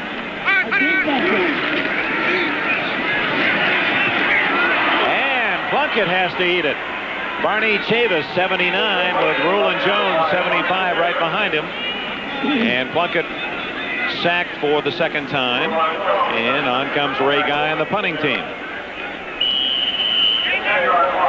The nose tackle, Reuben Carter, number 68, getting in on the action. Gerald Wilhite will be at the other end. His Guy will try to aim this one out of bounds, undoubtedly. Shadows growing, cutting this Coliseum turf, half in sunshine and half in shadow.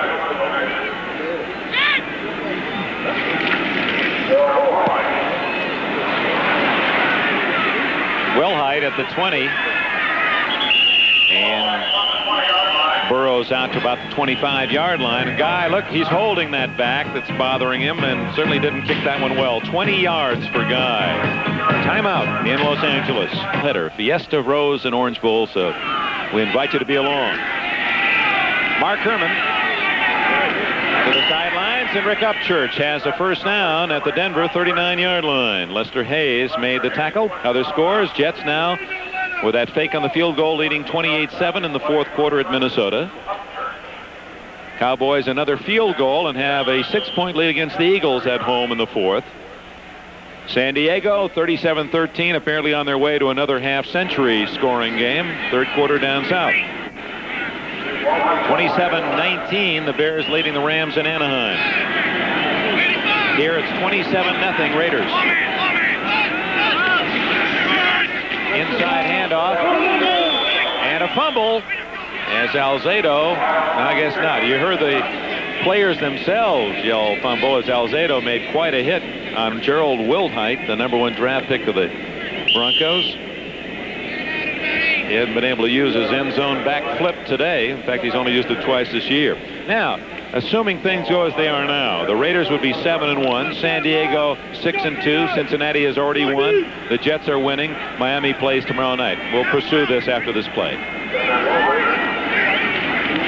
2nd and 8. Herman almost intercepted. He threw it right in the teeth of the defense, and Mike Davis thought he had a sure interception. Back to the standings. If we may, we go back to those standings. Now, I want to remind folks that when we get in the playoffs, the first place team in the first round will play the 8th place team in the 2 conference races. So if we go to the rest of the teams, the Raiders, should they stay where they are, then would play either, if with the season finished today, would play either New England and Cleveland. One of those 2 teams would be the 8th team in the playoff. And then 2 plays 7, third place team plays 6, and so on. But still some interesting battles to get in the playoffs. Herman, wide open, is Upchurch tripped up. Otis McKinney stops him, but not until Upchurch had a first down at the Raider 47-yard line. One of the few times this afternoon that the Broncos have set up shop in the Oakland half of the Los Angeles half of the field.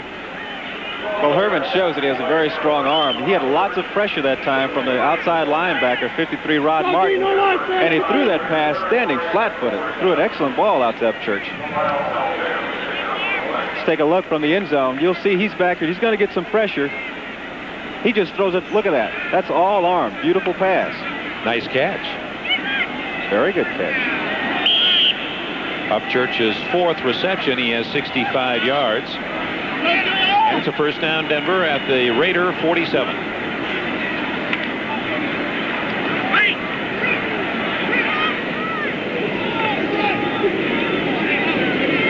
.351 left in the third quarter. It's been a long game. Lots of passes, incomplete passes. Sammy Winder in trouble. And he loses 3 yards, and a flag is down. Maybe a penalty against the Raiders for hitting a little too viciously. Rod Martin, 53, made the tackle. Could be one of those incidental face masks. Yes. Red Cashin indicating just that.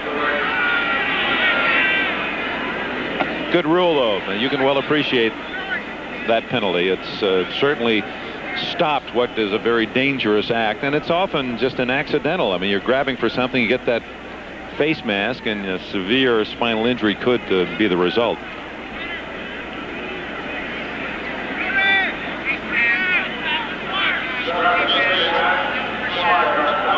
So the Raiders, with only 65 yards and penalties, they've got to go to work there if they're going to maintain that #1 spot in the NFL. They're way ahead. Those of you who weren't with us earlier, they're by far the most penalized team in the NFL, and yet they've lost only 1 game. So the correlation between, you would think too many penalties would mean a losing team. Not necessarily so. Although Miami with the fewest penalties, they also are outstanding. Pump fake. Could be intercepted. It is. Lester Hayes at the 23-yard line. Hayes, second this year, the 30th in 6 years in the NFL. Well, Mark Herman is guilty in this situation of a rookie mistake. Let's take a look at Steve Watson. The fake hitch pass, Herman pumped, but Lester Hayes didn't bite at all. He's not even in the picture. He's waiting there. Comes down with the interception. Almost knew as it that was the play. Watch call. the fake. Fake. Then he throws the ball, but he doesn't look to see where the defensive back is. Lester Hayes didn't bite on that fake at all. Shouldn't have thrown the ball, but that's the way you learn. You have to get in the heat, learn that way. So Hayes, the brilliant cornerback out of Texas A&M, now has 30 interceptions, just 6 years. Marcus Allen knocked down in the backfield, a yard loss. Rulon Jones from Utah State made the tackle. This telecast is presented by authority of the National Football. 3 minutes and 5 seconds left in the third quarter. Been no scoring here in the second half. The Raiders leading 27-0. Scored 3 points in the first quarter, 24 in the second. Oh! Greg Boyd from San Diego State, number 77, hits Marcus Allen as soon as Allen took the handoff. Back at the 19-yard line, a loss again. Well, they're really playing the run because the Raiders at this point would like to keep the ball on the ground, try to run off some time on the clock, and Denver is just really teeing off against that run. They're coming in through some of the gaps. They're going to force the Raiders to put the ball in the air. Branch to the right, Christensen slotted right. Barnwell and Muhammad are to the left. On 3rd and 14, Plunkett. Incomplete. Calvin Muhammad never had complete control. He thought he did. And now we got another little fisticuffs going on. Last week, the Raiders and Rams, one of the local writers described it, there was more action than the last heavyweight fight. And they've been at it again today. Boyd goes off the field. Jim Plunkett isn't the swiftest quarterback, but he has really good mobility, and he likes to throw the ball on the run, and he does a good job. This is a beautiful pass. There. Should have had the ball. That should have been a reception. Can't throw much better than that. Oh, no penalty flag, and from the 19, 4th down and long, and Guy will kick. Wilhite stands at his 35-yard line. 2:04 left in the third quarter.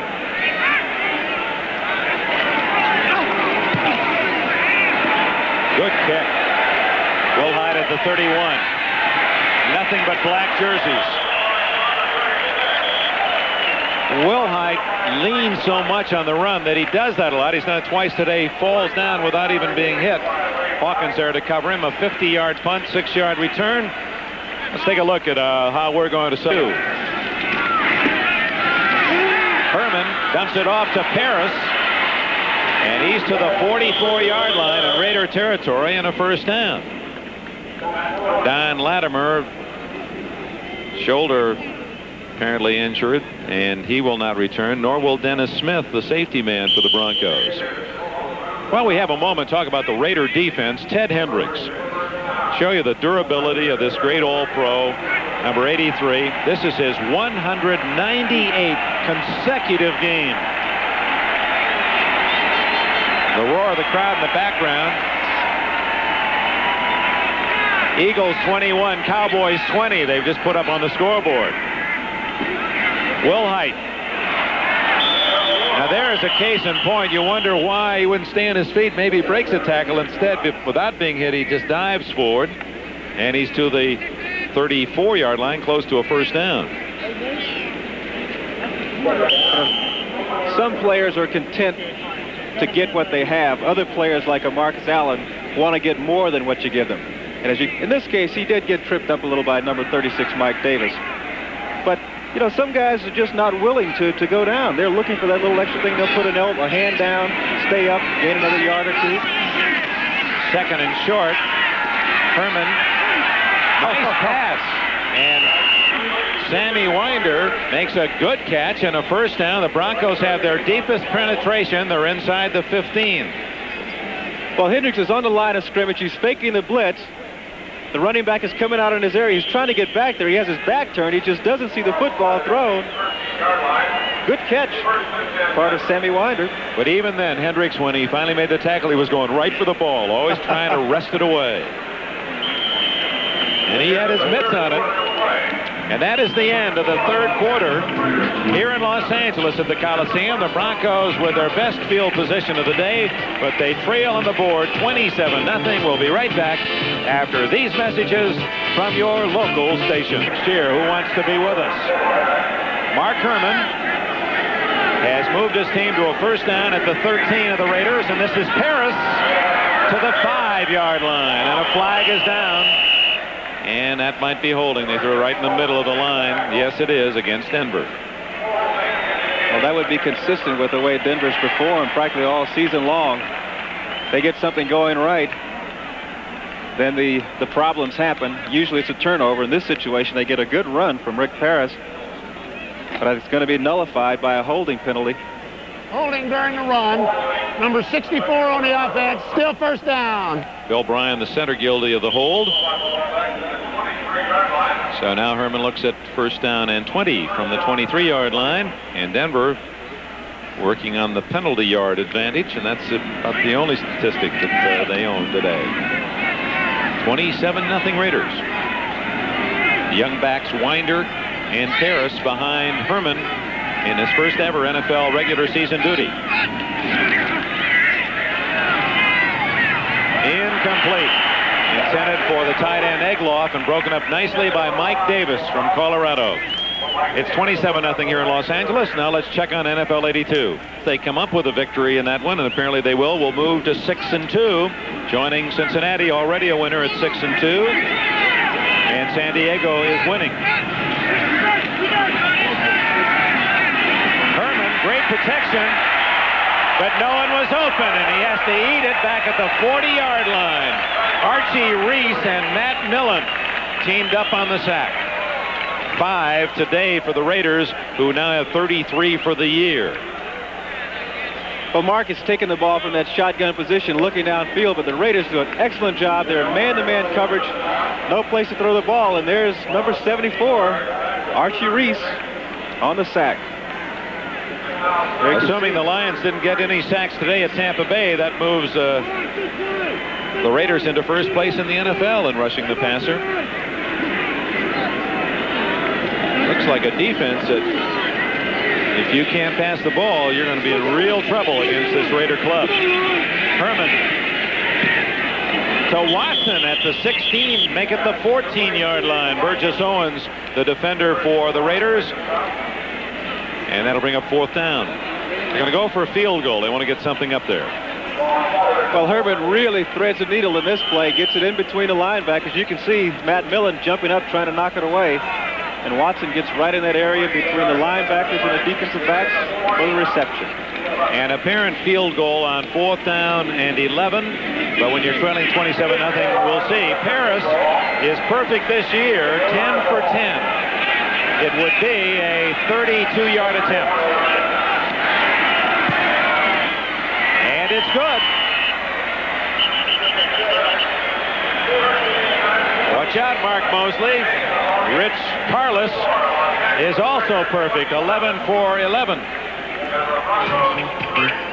And for the Denver, Rich Carlos, as we welcome you back to our NBC coverage from the Coliseum. Rich Carlos to kick it off after hitting on a 31-yard field goal. It's 27-3. The Raiders have the lead.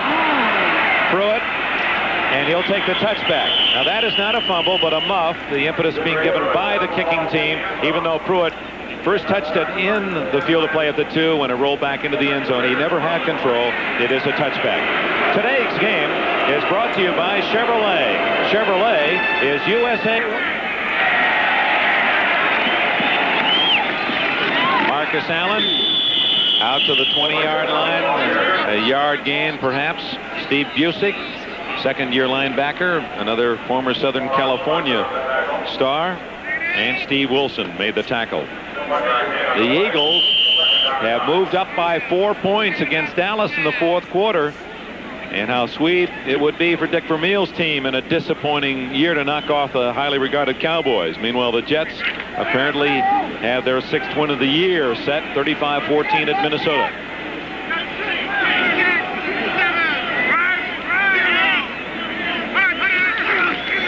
On 2nd and 9. Plunkett. Incomplete. And for Cliff Branch, or Barnwell with a drop this time. The Broncos were yelling that Plunkett was beyond the line of scrimmage when he threw the ball. There's Carlos from the University of Cincinnati, a man who was one of more than 400 who tried out. Various players got into one of those open the doors, everyone try out last spring, and won the job as the kicker with the Broncos. That's quite a story, and now he's hit on 11 in a row in his first year. How does he kick barefooted in cold weather like that? In hot weather, how do you kick barefoot? That seems to be chic. It's the trend. It's in to kick without shoes.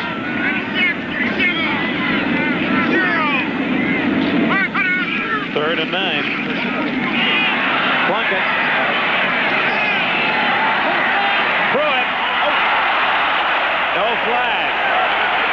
Number 51, Bob Swenson, made contact. Although he did it blindly, he didn't see the ball coming.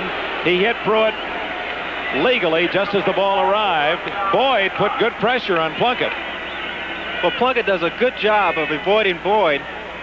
You can see at the bottom of your screen, Greg Pruitt is just running away from the defender, but Plunkett was throwing the ball, coming to his left, couldn't get very much on it. Pruitt comes back for the ball, hits him right in the chest. That's a tough catch to make when you're sort of falling down and coming back. Had he been able to do it, it would have been an outstanding catch. Greg Pruitt, who had 65 catches last year with the Cleveland Browns, best among the AFC running backs. Guy to kick. Almost blocked. Wilhite at the 41. And he's down at the 49-yard line. Otis McKinney made the tackle, so the Broncos good field position. 12 minutes and 15 seconds left, fourth quarter. Raiders lead here in Los Angeles, 27-3. December 26th postcard from California. If it's going back where it's cold, say it's really not that nice, folks. For the people who live in California, that too many folks out here already. 70 degrees today. Mark Herman. Intended for Steve Watson, and James Davis was the closest man to the ball. Well, our buddy Mike Hafner is watching up in Denver, a former Bronco, and of course a key member of our NBC broadcast team. He was supposed to, I think his assignment was down in Houston. I think he had the Cleveland-Houston game, and because of all the snow up there, couldn't make it. Of course, we had to scramble to find somebody of the quality of Mike, and I know he'll be pleased to know that the local announcer there in Houston that they hired did a brilliant job. I'm sure you'd be pleased to know that. And Mike, I don't know, they said if it's really a lot of snow up there, forget about next week. Ron Egloff, and he was hit by Mike Davis. Yeah, we're only teasing. Mark Herman in his second year in the NFL and finally getting a chance to play, and he's at least gotten his team 3 points. And this is what it's about. And apparently it'll start a lot of thought process in the Denver camp as to whether or not Herman indeed will be the quarterback of the future. Will it be DeBerg? Once you start comparing, that's good fodder for the writers and the broadcasters. Well, with their system, they need to decide on a quarterback right away and let him go. Because it's a very involved offensive system, the same one they've used at Denver. I'm sorry, down in Dallas. Herman just getting that ball away as Howie Long was in so tightly on the quarterback that Herman had to look at the front of his jersey to see if a 75 is stuck on it. Long So we told it early in the season. We'll repeat it again. Howie Long, when he was at, of course, played his college football at Villanova. When he joined the Raiders, he was telling all his teammates, you know, when I left Villanova, they retired my number. And of course, everyone thought, gee, that's nice. He was a good player. He didn't tell them that the reason it was retired was Villanova gave up football. They retired all the numbers. We understand, though, that that school is considering rejoining the collegiate football forces. Greg Pruitt, the veteran, back at the 7-yard line. Prestridge to kick from his 40.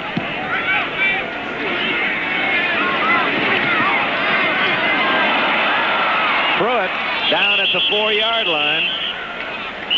Swallowed by that non-rushing special teams led by Rob Lytle, a veteran from Michigan. 47 yards on the kick. The Raiders will start from their 4 when we come back. From the 4-yard line, the Raiders with the ball and a 27-3 lead. 11:48 remaining in the game. It's one of the longest games of the year. Kenny King to the 11-yard line. Tackled by Aaron Kyle. All the scores. Cleveland a winner over Houston.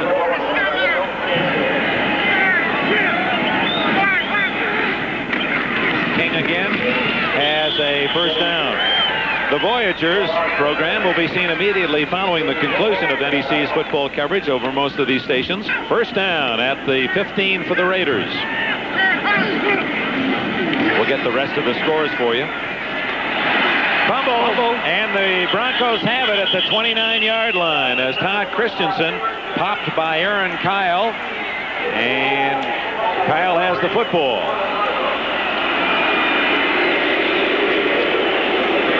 Well, if you're a Denver fan, something finally goes right for your team. Plunkett gets the ball down the middle to Christensen. He goes up high for the catch, but he gets popped just after he comes down. And I think that's Gradishire who hits him, forcing the fumble. Steve Busick was in on the hit as well, and Kyle recovered it. So Denver with the ball at the Raider 29-yard line with 10 minutes and 22 seconds left.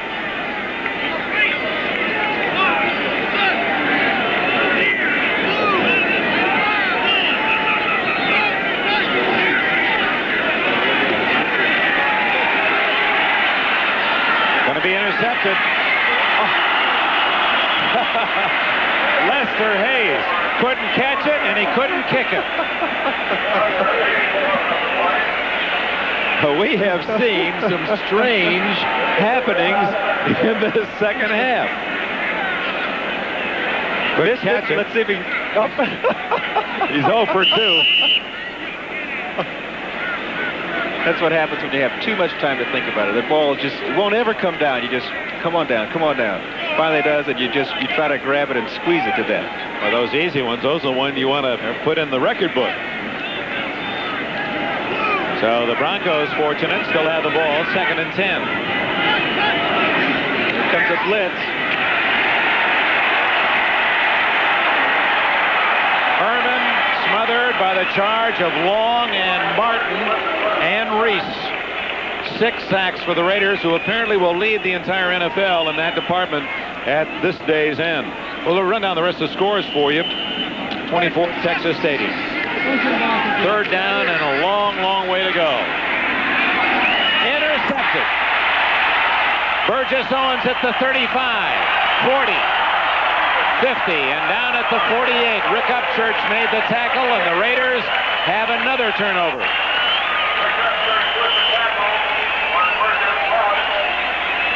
Raiders with a lot of yardage on interception returns. Millen went 60 with one. Davis went 52 or 55 with another, and 34 yards now for Owens. There's a man that the Raiders stole from the Jets. #1 draft choice for the Jets. They got him for number 6. What a job he's done since he's been here with this Raider football team. And Ferragamo with a shot at it. Meanwhile, it's Plunkett to King. And King run out of bounds at the 46-yard line by Steve Wilson. I'm a little surprised that Plunkett is still in the game at this point. Had to be a chance for Mark Wilson to get some game duty if something should happen to Plunkett. Wilson's only played briefly this year. He's 1 for 2 passing. Well, the Raiders continue to go with their frontline players, with the exception of Marcus Allen here in the fourth quarter. Yes, number 38, Chester Willis from Auburn, has replaced Allen at running back. Gives you an idea of the priority in the Raiders system. They got that rookie out of there. Here's Willis. Not much there. Rob Swenson, who had troubles in negotiating his contract, didn't sign until after the strike, after an all-pro year last year. Comparing Plunkett first half and second half, well, the Raiders have been guilty of that a bit this year, getting a big lead early and kind of resting on it, almost let one slip away against Seattle, as you pointed out, Gene Washington. Of course, that game here against San Diego was just the reverse. They came back in the second half. Well, part of that is not the quarterback. I mean, the coaches are saying, hey, don't take any chances, and if you're in any doubt, eat the ball or throw it away. Steve Wilson. And that was a time where he threw it away, and there was no one there. Plunkett feeling the pressure, and Wilson has the interception. Well, I think Jim really was trying to throw the ball away. He just didn't see Steve Wilson out there. He goes back, doesn't find anything, and he's going to move around, try to find some room. Throws the ball out in the flat, doesn't think anyone's there, but up pops number 45, Steve Wilson, for the interception. Plunkett has been very unhappy with himself. He leads all quarterbacks in the NFL in interceptions coming into the game. He had thrown 14 and has a couple more today. He said, I just can't do that. Yeah, you can see. He's angry at himself. Not all his fault. He was under a lot of heat from the Bronco rush.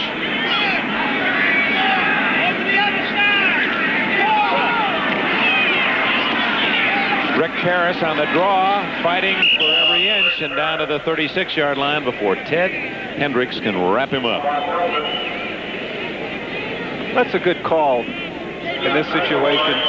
Run a draw play, because you're throwing the ball and those linebackers are getting those deep drops. There's not much room down there, and if you can run that draw play and run it effectively, then those linebackers just can't fly out of there when the ball snaps. They'll have to hold in there a little longer. Both wide receivers to the right with Upchurch slotted.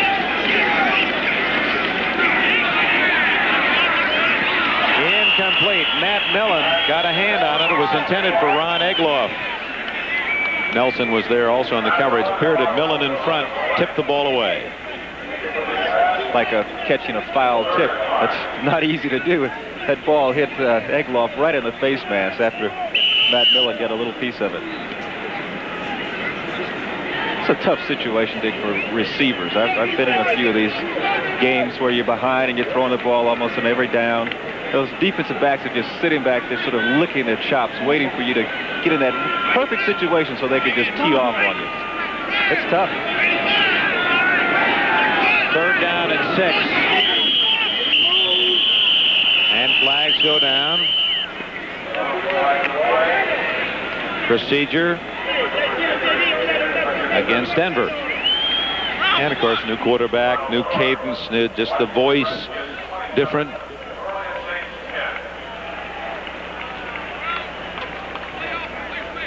I remember when I was in high school at quarterback, I used to practice in my room just trying to sound tough. Until my voice changed, I knew I'd never be a quarterback.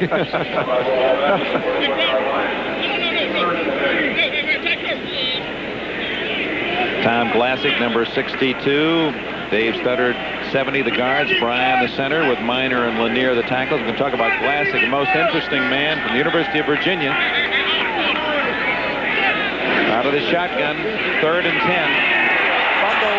They might call that a pass. They don't. It looked as if Herman was trying to throw an underhanded pass to someone, but they're going to rule that a fumble, I believe. Howie Long again. Boy, they're just not blocking Long out of there. See if this is a pass attempt. Well, he gets a lot of pressure in a hurry. There's 75, Howie Long, coming right from the middle. And it's tough to tell from that angle. You couldn't see any forward action. Boy, Long is just He's been murderous in his assault of the quarterback. Well, you can see he's coming inside. Let's see if we can. No, I don't think he was. You think he was trying to shovel the ball out? I think he was, but would have been illegal. Right all day. It would have been legal. You can do that. The only people around were the linemen, I think. So Prestridge to Pruitt at the 15. He's got some blockers. One man stopped that from being a touchdown. Rulon Jones. And Pruitt out of bounds after a fine return. 38-yard kick, 21 yards in the return. Ineligible man downfield against Denver. Undoubtedly will be declined by the Raiders. Interceptions, 150 yards in yardage by the Raiders. It's pretty good offense generated by 4 steals. Lester Hayes going to be kicked out of the core. He came up with a 0. 6:42 left. There's Lester Hayes. He's got a lot of superstitions. Hayes, he likes to touch an all-pro teammate before the game. He likes to wear kangaroo shoes on the grass. He says the skin takes on the characteristic. It gets him to jump better. And they don't make those kangaroo shoes. Well, I used to wear those shoes. They're very light and they're very difficult to find. So he somehow or other he comes up with it. Chester Willis met by Lewis Wright. Now there's a pro Lewis Wright in a 27-3 game. He's showing that he belongs in this Bronco team. He came up and met Willis as hard as a cornerback will. Well, a player of his caliber is not going to let down at any time. He has an awful lot of pride. Take a look at number 79, Barney Chavis pursuing, and there's 20. The man that makes a stop, Louis Wright. Outstanding defensive back. 2nd and 10.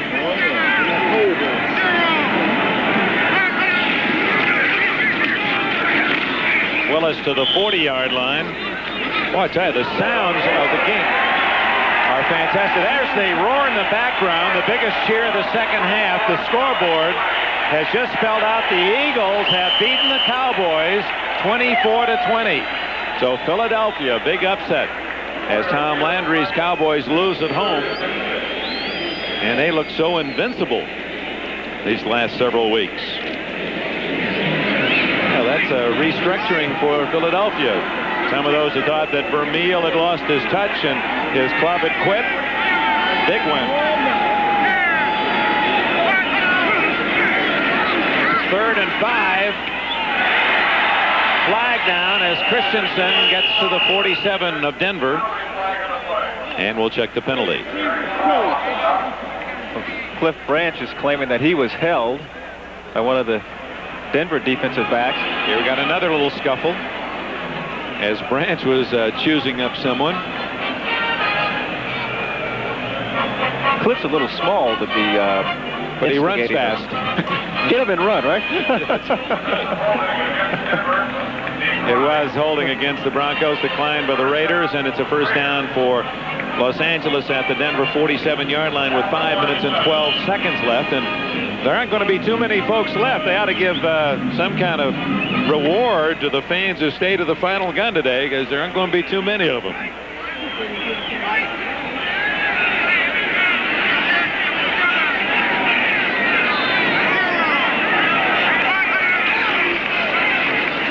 Willis to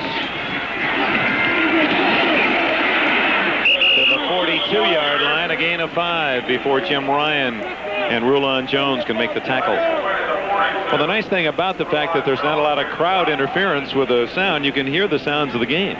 You really can. Chester Willis really picking up the intensity here. Coming on this sweep, the pursuit just sort of passes him by, and he cuts back to the inside and picks up a nice gain before number 50, Jim Ryan, outside linebacker, makes a stop. On their way home. Coliseum.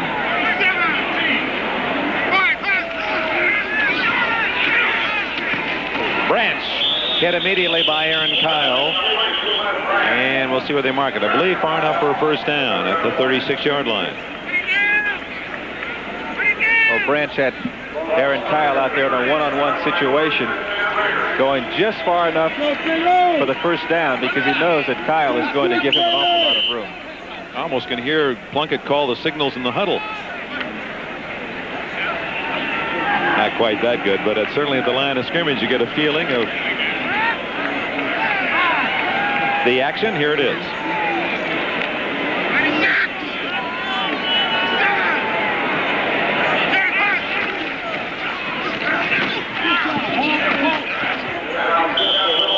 Flags fly, a penalty, I believe, against the Raiders. Oh, it's terrific audio. You just got the feeling you're right down in the middle of all that contact. In fact, Gene Washington just wincing every time somebody gets hit.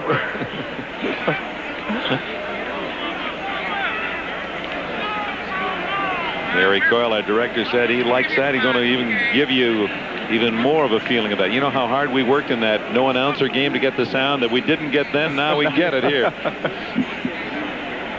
Maybe they're trying to tell us something. At the 46, the penalty holding against number 79, Bruce Davis, the left tackle.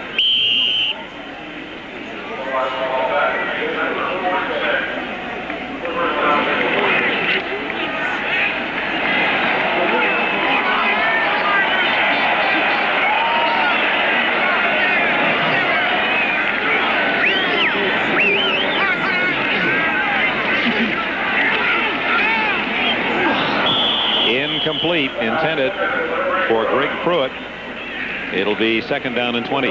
Plunkett is now 15 for 32, 240 yards, 2 touchdowns, 2 interceptions. So the Redskins continue their roll, and the Washington, and will apparently get that. Going for it. Oh, beautiful defensive play by Louis Wright. You won't see a cornerback regain his position any better than that. He was beaten, used his speed and athletic talent to break up the play. And he breaks up the play without drawing an interference call. Look at this. Goes up, knocks the ball away. Look at that. Beautiful. An exceptional athlete. Piece of ballet. Wright, who was a 25-7 long jumper at San Jose State, ran the 440 and round 47 flat. Oh, beautiful camera coverage there as well. Calvin Muhammad thought he had a touchdown. 3rd and 20. Roger, 50, 47, 0.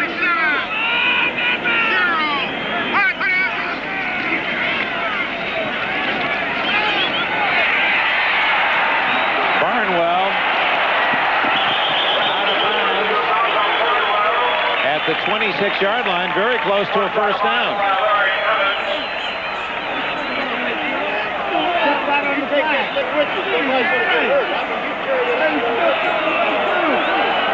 27-3 to score with 3:21 left.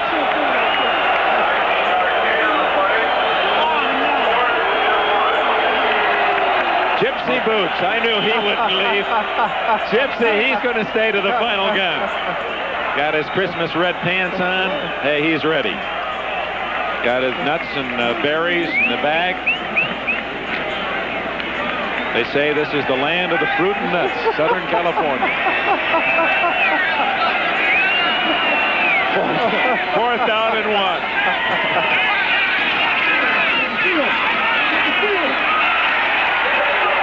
First down for Willis, but a fumble.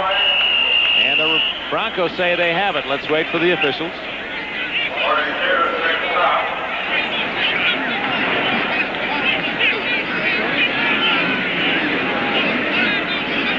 Boy, there's a real arm wrestling job going on underneath that pile.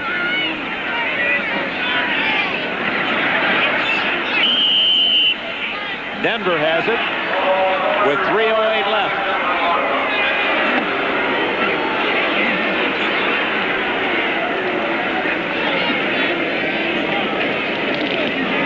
So by Steve Allen. Harris to the 35, close to a 1st down. Nelson and Millen with a tackle. Well, this last minute before the 2-minute mark, let's just let the sound tell the story.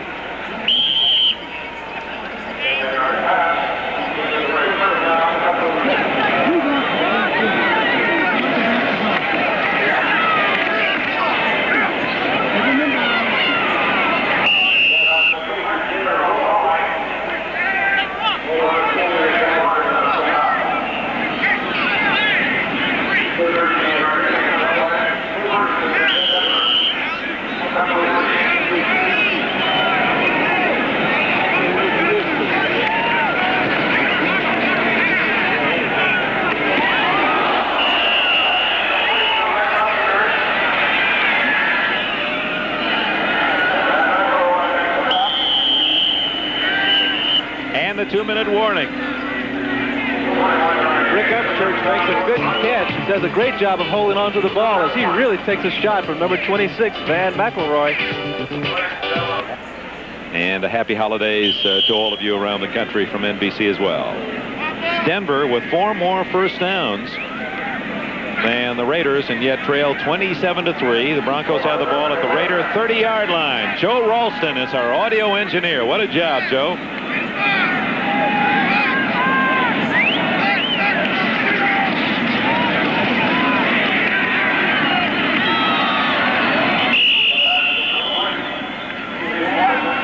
That'll be to Watson, and a first down at the Raider 19.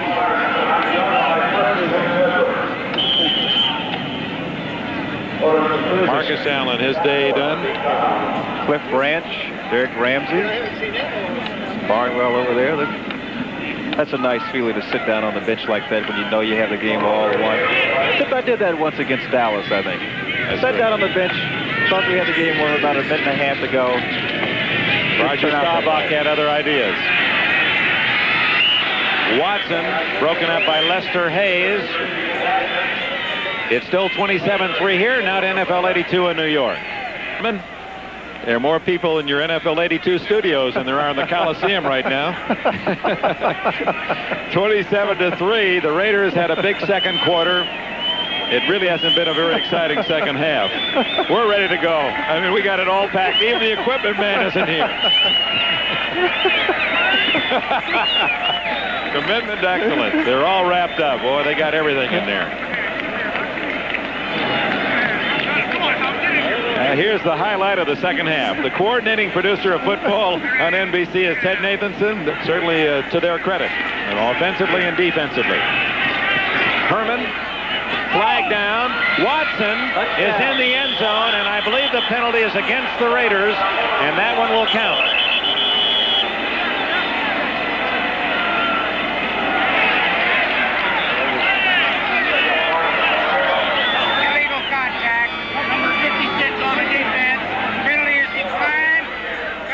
Touchdown Denver with 1:10 left. Well, Herman gets the ball out to number 81, Steve Watson, and Jeff Barnes interferes on the play, number 56. There he is. He's trailing Watson. He had an illegal chuck. That's when you hit the receiver. Once he gets beyond 5 yards, you can't chuck him. Jeff Barnes was guilty of it. Didn't really matter because Watson caught the ball and went up for 6 points. And Watson, an outstanding play to catch the ball, his second touchdown, and Mark Herman's first touchdown throw in the NFL. Rich Carlos try for point. Right down the middle, and that is a cosmetic 7, and the score now reads 27-10. Mark Herman of Purdue has a touchdown in the NFL. Now let's throw it to New York. Glenn, wish you were here in Los Angeles, the Coliseum, where it's now 27-10. The onside kick by Carlos, and the Broncos may have gotten it. They did. So Denver recovers the onside kick out at the 47-yard line. But back to the fact that San Diego and Dan Fouts, here it is again. Let's first appreciate this successful onside kick. Ball's going to bounce up. Oops, short hop. I think that's Todd Christensen over there. Well, it's like a third baseman. He didn't quite play that hop right. Roger Jackson made the cover. Cleveland a winner. They're 4-4. They play Pittsburgh. It's out of it, but win at Kansas City. Gerald Wilhite to the Raider 36-yard line with 57 seconds left, and Herman calls time. That gives us a chance to run right back to NFL 82 in New York. And a most difficult job for all those guys back at NFL 82 keeping track of it all. Herman to Preston out of bounds at the 24-yard line. 50 seconds left. I want to also point out with that Fouts 5 touchdowns and the Chargers winning again with all of that offensive machinery that they have, and the Raiders obviously an outstanding defensive team and the best pass rush in the NFL, and that sets it up for a most important game next Sunday, a late game here on NBC. It's our doubleheader week. The Chargers and the Raiders, and the winner of that game then will indeed have the entire home field advantage in the playoffs. So a tremendously important final game of the year, and we'll have it next Sunday on NBC. Herman to Upchurch, intercepted. Monty Jackson, who once led the NFL in interceptions, 1976, when he played on this field as a Los Angeles Ram. Jackson takes it away from Herman with 42 seconds left to match the number on Jackson's back. I played against Monty Jackson when he was with the Rams, and I thought for a 2 or 3 year period that he was the best defensive back in the league. Hasn't played quite as well the last few years. Comes up with a nice interception here. Now that's the mark of a veteran player. He knows that he has to get those feet in the inside. There he is, does his little dance. That's an interception. His brother Terry Jackson, member of the New York Giants defense. 6 more turnovers for Denver. They led the NFL coming in. They won't hurt their chances to maintain that spot. And they're now minus 18 in the turnover department. Now the flop down final plays as the Los Angeles Raiders will win this game 27-10. The Broncos call time. You can't blame them. With all that snow in Denver, they don't want to go home. They're going to call more timeouts to stay here as long as they can, out of New York. Good idea, Dick Enberg. Let's check out the Cincinnati Bengals. They clinched the playoff spot today. Kenny Anderson, 44 yards to David Verser. They beat Seattle 24-10. That eliminates the Seahawks. The Bengals are in. And so are the St. Louis Cardinals. A late second victory over the Giants. Neil Lomax, 36 yards to Willard Harrell. He lost it after he was down. And that set up the winning score with 27 seconds remaining. Lomax, plenty of time. The Giants in one of their classic prevent defenses all day. Lomax to Green, touchdown. The Cards clinch a playoff spot 24-21. Back to Los Angeles. Thank you, Len. We had one play and another timeout by Denver. 33 seconds left. Denver has no timeouts left, so now Plunkett kneels. And with that victory today, Dan Reeves' team will finish today at 2-6. Will conclude the season at Seattle. And Tom Flores, his team is in the playoffs. It has the best record in the AFC, 7-1, and a most important rematch in San Diego against the Chargers, with all the home field in the playoffs at stake going to the winner. And a crowd of about 345 cheer the final gun as the Los Angeles Raiders have beaten the Denver Broncos 27-10. Enjoyed working with you, Gene Washington. We'll see you again soon. And now let's go to New York. They bring into this game a very